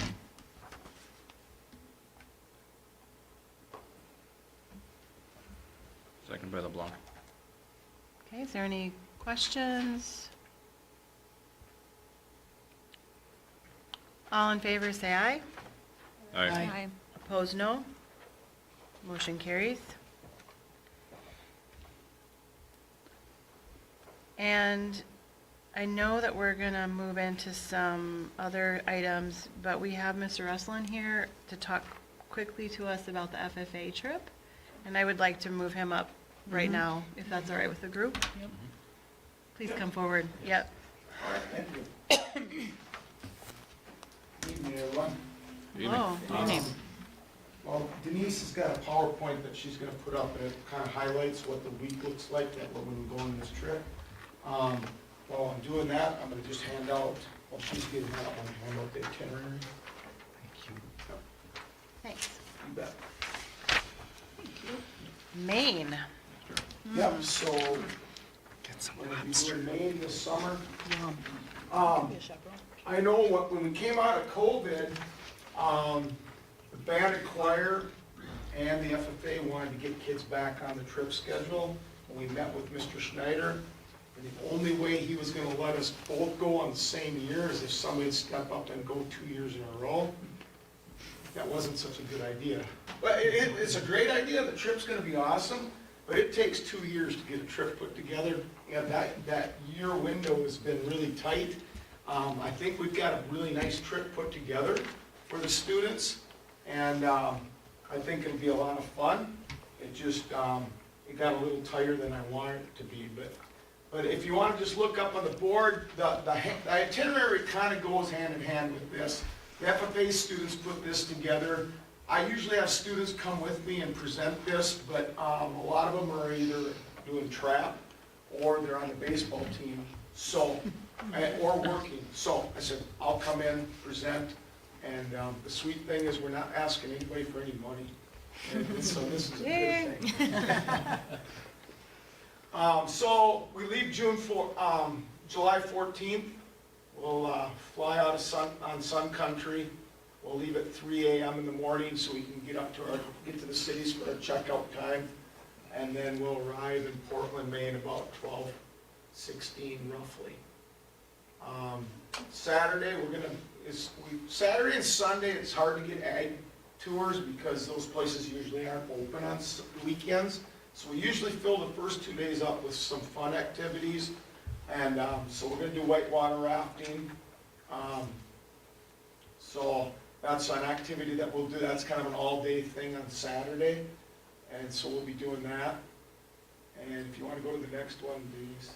Then Sunday, we're gonna do a whale watching coastal tour, and check that out. I mean, if you're gonna be that close to the coastline, they highly recommend it that you catch this, so. And then Monday, we start our tours, Maine Grains. The Maine Grains, it's just a milling company that does their local mills. My goal is to buy some of their milled grain, ship it back and use it in my food science class next year. So that's really what I want to do. I try to incorporate some of these tours so that it comes back into the classroom every year. That's kind of the reason. Besides letting the kids see what's out in the world, besides just in our local area, it's just nice to bring something back so all the students, even the ones that didn't get to go on the trip, get a chance to see what we were doing. So that's Monday morning, and then in the afternoon we go to Homegrown Farm and Market. CSAs are big in Maine. They don't have a lot, their farms aren't huge, so they've got a really neat networking system in Maine, and it's going to be kind of interesting because we don't see a lot of that here yet. So it'd be kind of fun to tour this and see what this is like. So. What's a CSA? Thank you. I was like. It's a community garden type thing where you bring produce in, or you'll raise produce and then you can sell it out to people, or you can buy shares from a farmer and he'll raise it and every week he'll come around and bring you so much produce. There's two ways they can work that. Okay. So, and I'm pretty sure what they do there is, if you live in a city, you probably will say you pay so much to get a certain bundle of vegetables every week, and then they'll deliver that to you. Yeah, some of my friends do that in the metro area. Yeah, you get in the metropolitan CSA. areas. Yep. They get whatever's in season delivered to their door Yep. every week. Yep, it's fresh, usually pretty good, so, yep. And then we're gonna go to Wolf Neck Center for Agriculture and Environment. It's one of a kind place on the coast of Maine that connects farmers, eaters, and learners to the land and animals at the core of our food system. And then on Tuesday, Pine Farms Produce Division, Gillespie Farm. So, like I said, that a lot of vegetables, a lot of berries. Blueberries are really big, so we'll be doing a blueberry farm visit. So, and then Wednesday will be lighthouses and sightseeing activities in Maine. And then as long as we're back on the coastal line here, lobster boat tour. So, and of course, unless somebody's allergic to seafood, obviously for coastal, we're gonna probably get some pretty good seafood. So. Get some cheap lobster. Yeah. So, and then on Thursday, we always tour a high school, so we're gonna tour a high school in Bangor, and that's where we're kind of heading, where our hotel is at, and then we're branching out from there. So, Bangor, Maine has an ag department, we're gonna tour that, and that usually is a morning tour, then we usually have lunch with them, and the kids get to meet other FFA members, and you know, with social media the way it is, they instantly are sharing their information, and then they can be lifelong friends or make connections in the business world someday. So, you know, I've got students from other ones that have had experience with that. And then we go out to eat that night at a really nice restaurant. So, and then of course Friday, we'll have to come back home. So, that is our itinerary.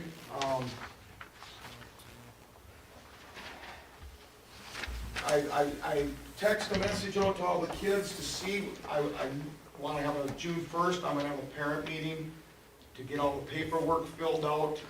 I've been working with Jen Catavolt on this because she is from Maine originally, and she has a brother that does farm in that area. So it's been kind of nice. We've, matter of fact, I'm meeting with her tomorrow just to make sure everything is finalized. But it's nice always to get a connection somewhere. And usually every place we do go, we find that connection, and that helps out greatly. So basically what we do when we come here is we ask for your blessing for us to go on this trip. And the nice thing is this trip roughly was $1,400 per student. With all the donations and stuff we got it down to $800 per student. And that doesn't count their FFA fruit money yet either. So 800 would be the max if nobody sold fruit. If they sold fruit, that just keeps bringing it down.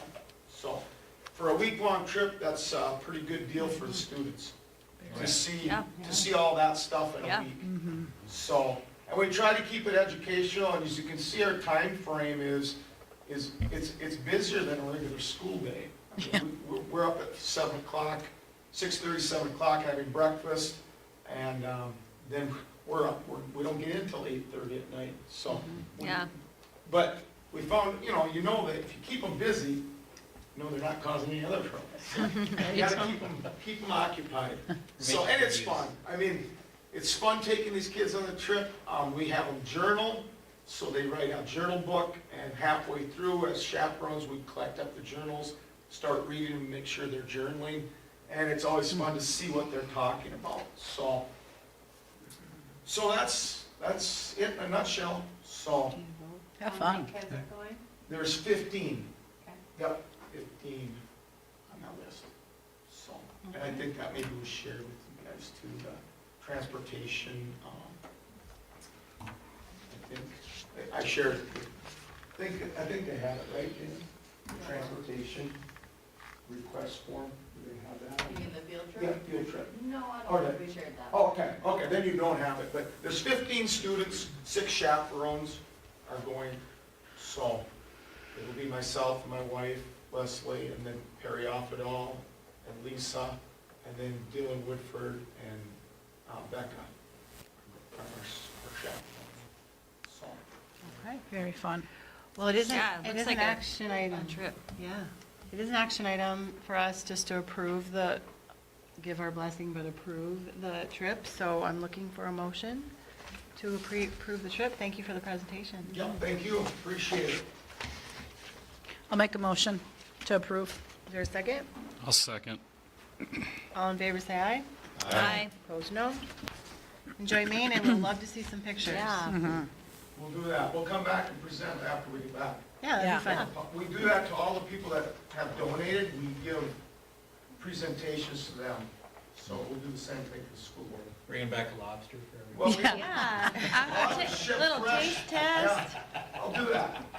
Blueberries, too. Yeah, Rich said it's okay. yeah. Yeah. All right, so that moves us to approval of the preliminary fiscal year '24 budget. Mr. Chairman. All been waiting. Yes, we have been. All right, we kind of touched on it briefly. Again, it's gonna be a moving target this next year. It's a funding year. We're gonna be going into negotiations, so like I said, we're looking at probably doing a revised budget somewhere mid-year, once we know more details. Couple highlights. I did build in a 6% teacher settlement. I did add 4% for general ed increase. Our compensatory went back up this year because they did direct certification, so that would be anybody that's enrolled in state programs, like food service, medical programs. Going forward, they're gonna hold us harmless 1 year for compensatory based off of fiscal year '24. What the plan is going forward after that is that they'll do it as a direct certification. So we'll see how that all plays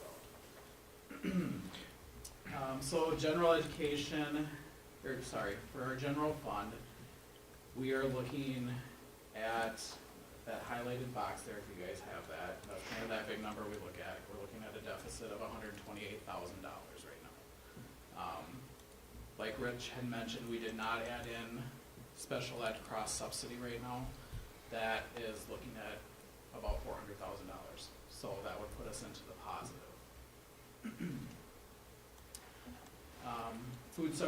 Food service, we all know that we're going to the universal free meal program. So that again is a moving target. I think, like Rich said, I don't think we're gonna have a cash flow problem in that fund.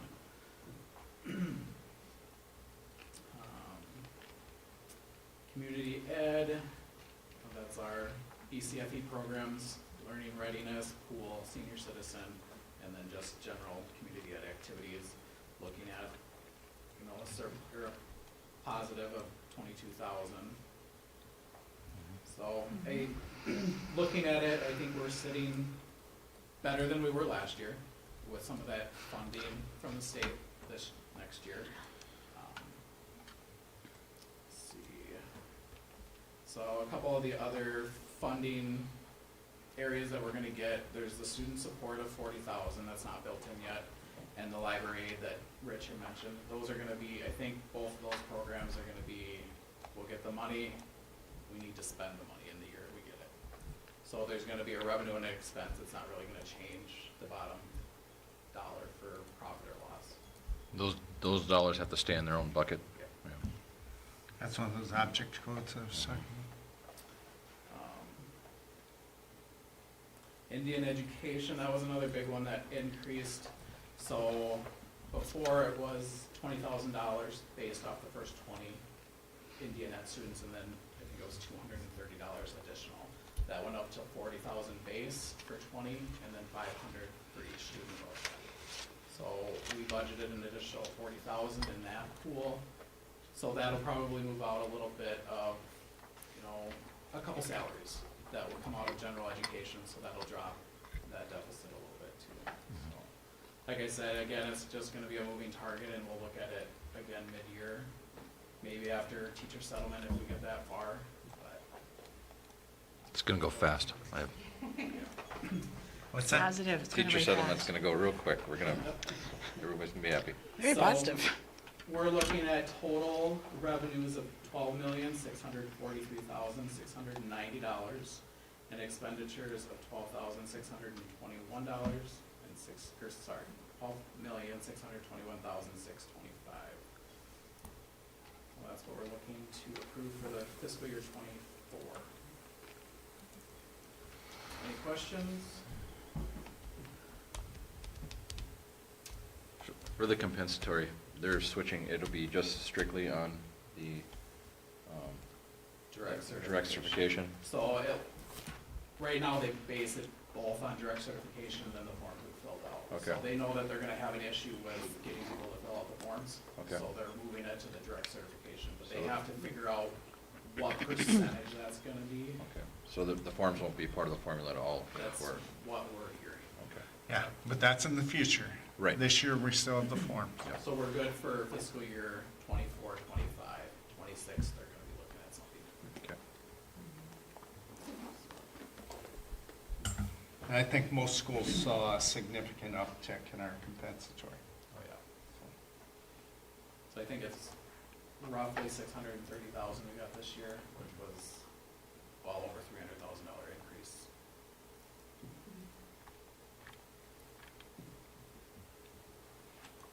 All right, other questions?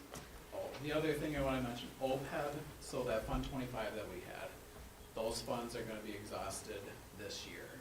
So coming next December, we'll need to levy, do the pay-as-you-go levy for those post-employee benefits.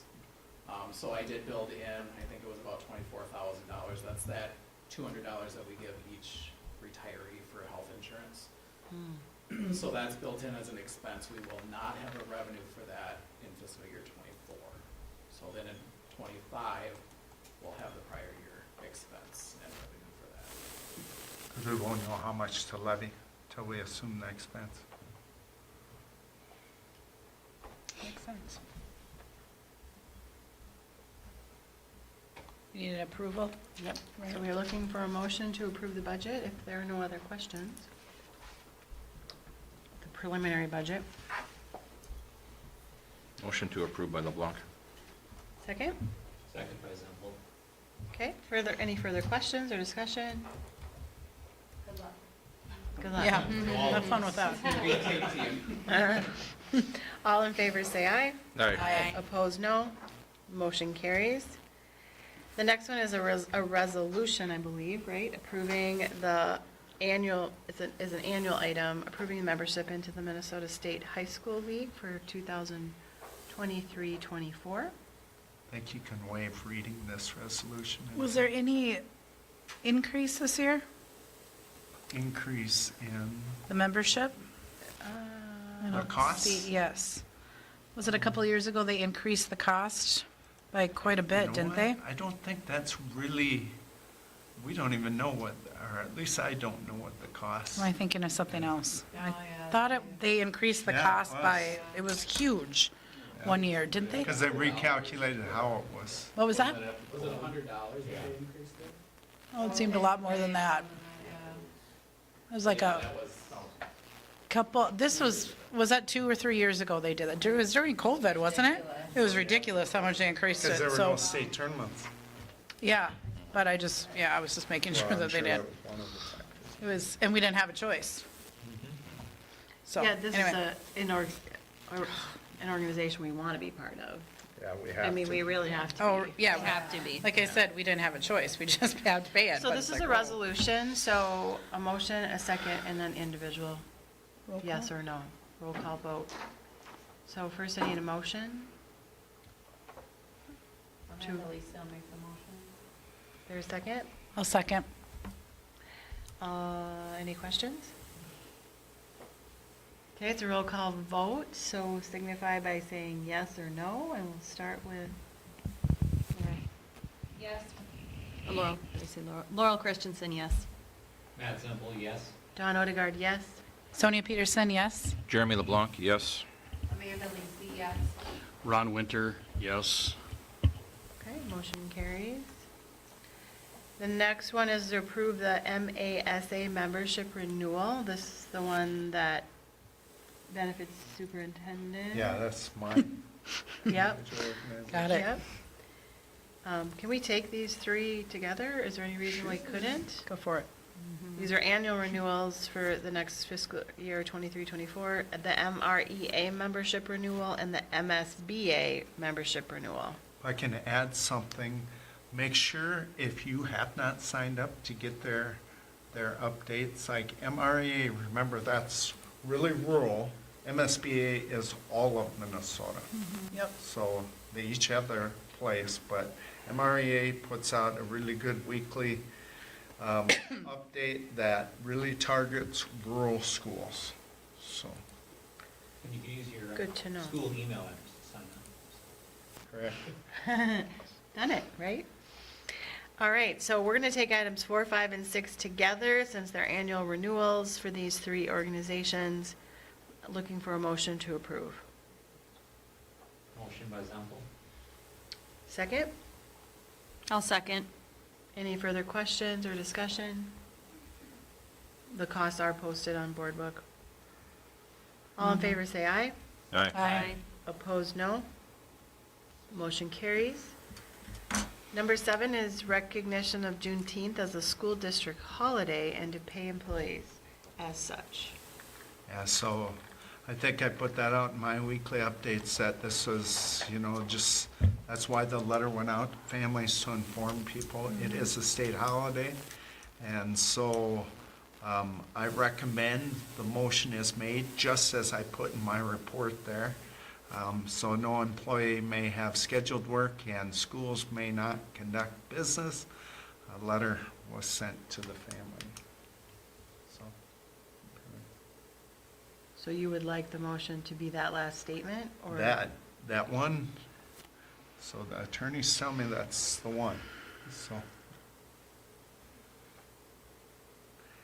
It says the state legislature. Right, so the motion would be that, recognizing Juneteenth as a holiday, I think I'm going to read it out loud.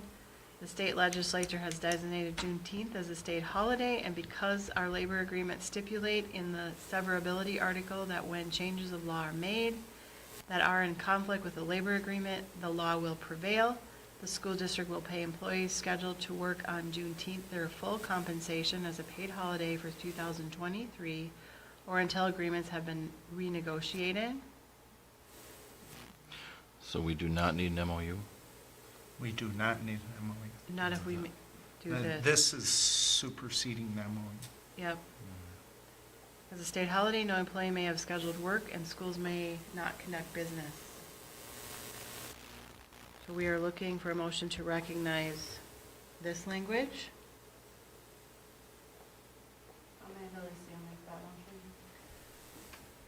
Did you want to reread it? Is there? Whatever Dawn She said. Is there a second? I'll second. Okay, any further questions? Discussion? Okay, all in favor say aye. Aye. Opposed, no. Motion carries.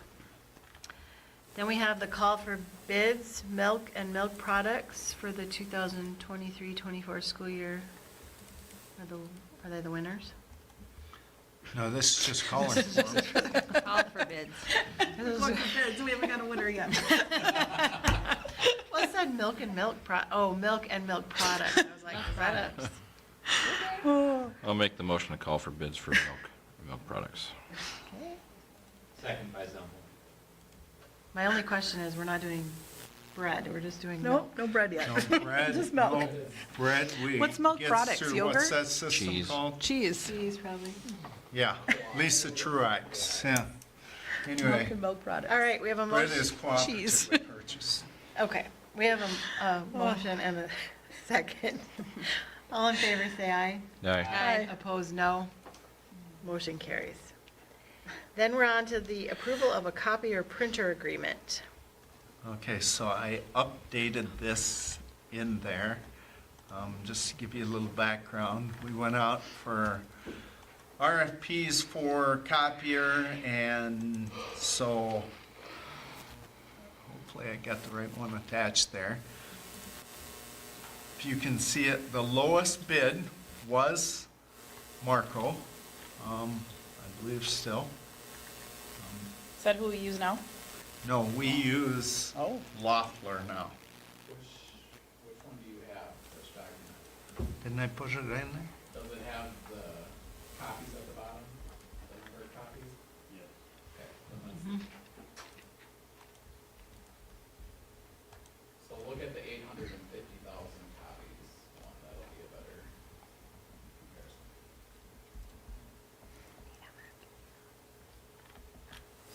I think I put the one you just sent me. It says copiers. There should be 2 tabs at the bottom, right? Well, I didn't remember it's PDF. Nope, No tabs. no tabs. Did I not put the right tab on there? Because you're talking to me. Oh, you're right, I put the 1.02 million.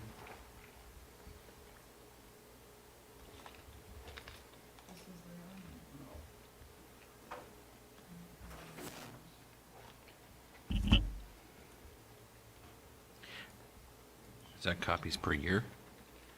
Yes, 850,000 per For year, all buildings, all, all buildings. Paper flying everywhere. not a paperless world anymore. Locked in for, 60 months, okay.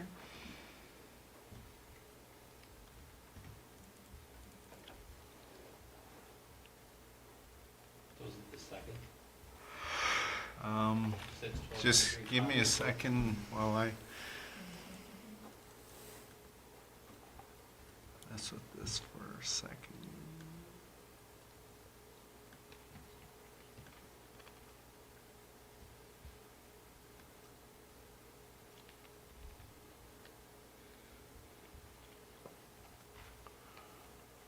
So log out of that one that's on board book, and this one will be attached here shortly.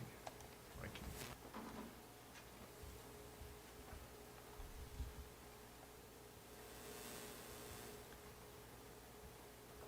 Come on, come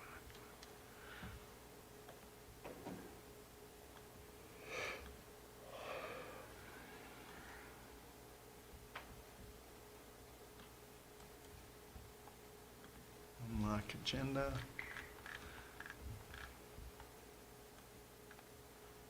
Edit agenda.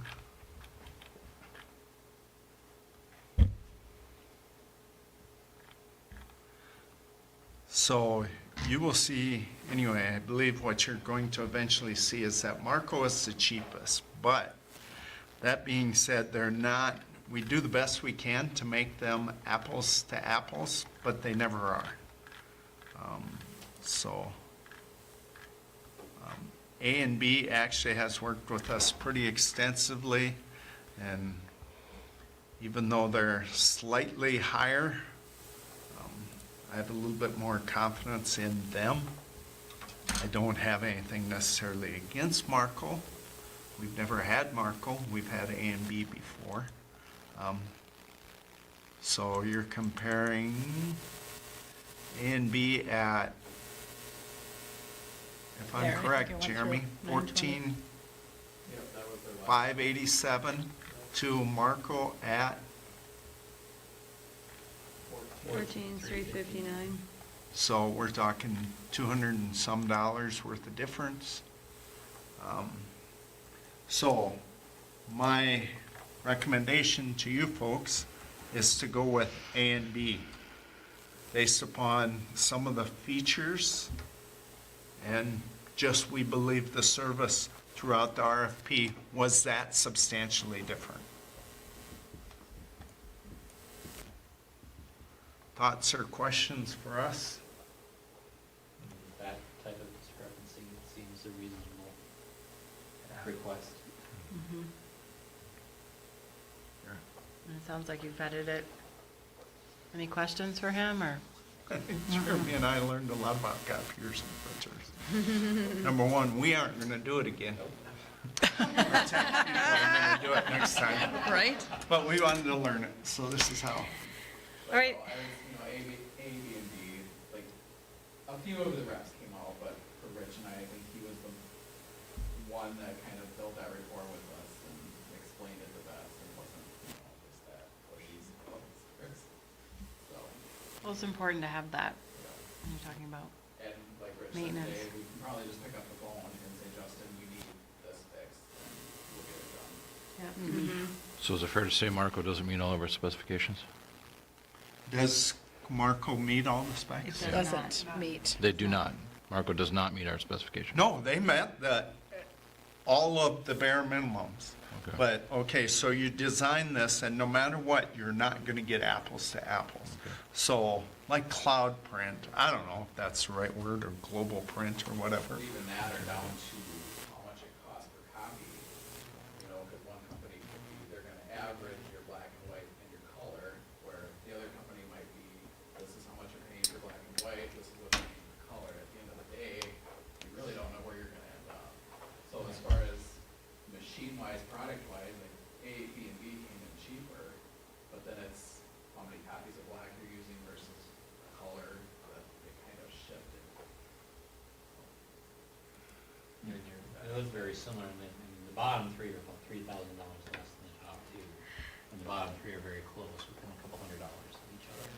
Yeah, and I think the one of the bottom three is our old machines would stay, right? Mm-hmm, the second Yeah. from the bottom. Yeah, the second one from the bottom is the same machines that are 5 years old and, And maintenance issues that could crop up besides. you would think Right. more miles. Well, they wouldn't be under warranty, or at a certain point. So could we make a motion that the A and B quote, while not the low quote, meets the district's needs? To the best of, Is that what you Want it to be that specific? I did. I think, one more time. so that the A and B quote, while not the lowest dollar quote, meets the district's needs for the value that's bid? That would be fine. Better? Are you making that motion? I'll make that motion. Is there a second? I'll second that motion. Any further questions? All in favor, say aye. Aye. Aye. Opposed, no. Motion carries. That makes sense, Denise? All right, we were talking about the funding the exemplary grants. So this has been something that we have always done, so that's the approximate amount that, I believe it's 10,458 or in that ballpark. That's approximately. exactly right.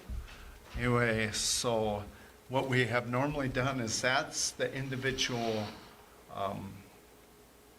site goal that the teachers can earn. They were at 1.8%, so they didn't reach that goal. We put that money into grants. Before we had done this, remember that just rolled into the general fund. I think it puts a little ownership back on the staff. So And where, you saw the list of what the grants were done what they were doing, that was in their last proposal? time, this last year. Is this an annual thing, or is this just the We do it every- common, We do it every year. don't we? Yeah. the grant thing though, right? Yeah. Just to if they fund. don't meet the goal, so. Right. Okay, is there a motion to approve the exemplary grant program for 2023-24? I'll motion to approve. Is there a second? I'll second. Any further questions? Hearing none, all in favor say aye. Aye. Opposed, no. Motion carries. And then number 11, approve updated capital outlay and long-term facility maintenance list. So that's just a cleanup from our last meeting. There's a few things such as middle school, high school media center purchases in there. Well, gives us a green light to get that stuff ordered. I'll make a motion. Is there a second? Second by Sample. Any questions? It's a long list. All in favor say aye. Aye. Opposed, no.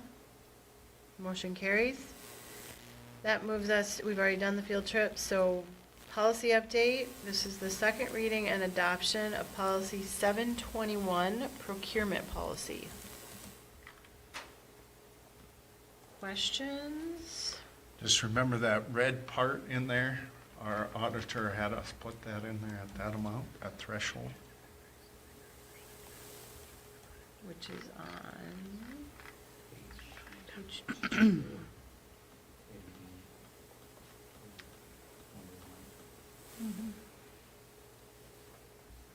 And I think the policy committee probably gives their blessing, huh? Yep. We do and recommend it. It's maintained by the MSBA Yep. versus the current policy, which is not. Right, And we had to adopt it because of COVID. right. And this way it'll stay up to date because of MSBA's. We defined what a micro purchase was. Micro purchase Small threshold. one. That was a few months ago. I think it was very vague. It was, I don't know if we ever pinpointed So it. we set a threshold based on the attorney at 25,000, that's the page two. Yep. And I think you were looking for an exact definition of Yeah, micro. what is a micro purchase?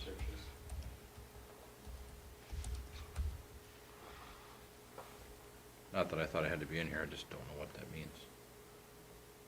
Is that any purchase under 25,000? I'm assuming so. I think that's what we landed on, but I'm not sure that we ever got any final. It has to meet one of those criteria too. A qualification as a low-risk auditee and an annual internal institutional risk assessment to identify, mitigate, and manage financial risk, or a higher threshold consistent with state law. I mean, if you understand all of that, hence MSBA manages this policy. So, Yep. So, normally 10,000. yep, so micro purchase method in MDE, this per amount for a single transaction does not exceed 10,000. So that's what I thought it was, okay.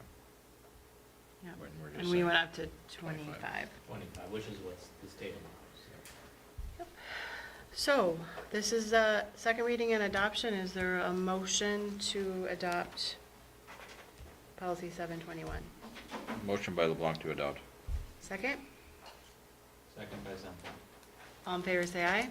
Aye. Aye. Opposed, no. Motion carries. We have no discussion items. I don't see any correspondence. And we are going to move to a closed session pursuant to Minnesota Statute Section 13D.03 for the purpose of discussing the district's labor negotiation strategy related to negotiations with employees. And we will not conduct any business when we return to the meeting. Okay, I'm going to close the meeting.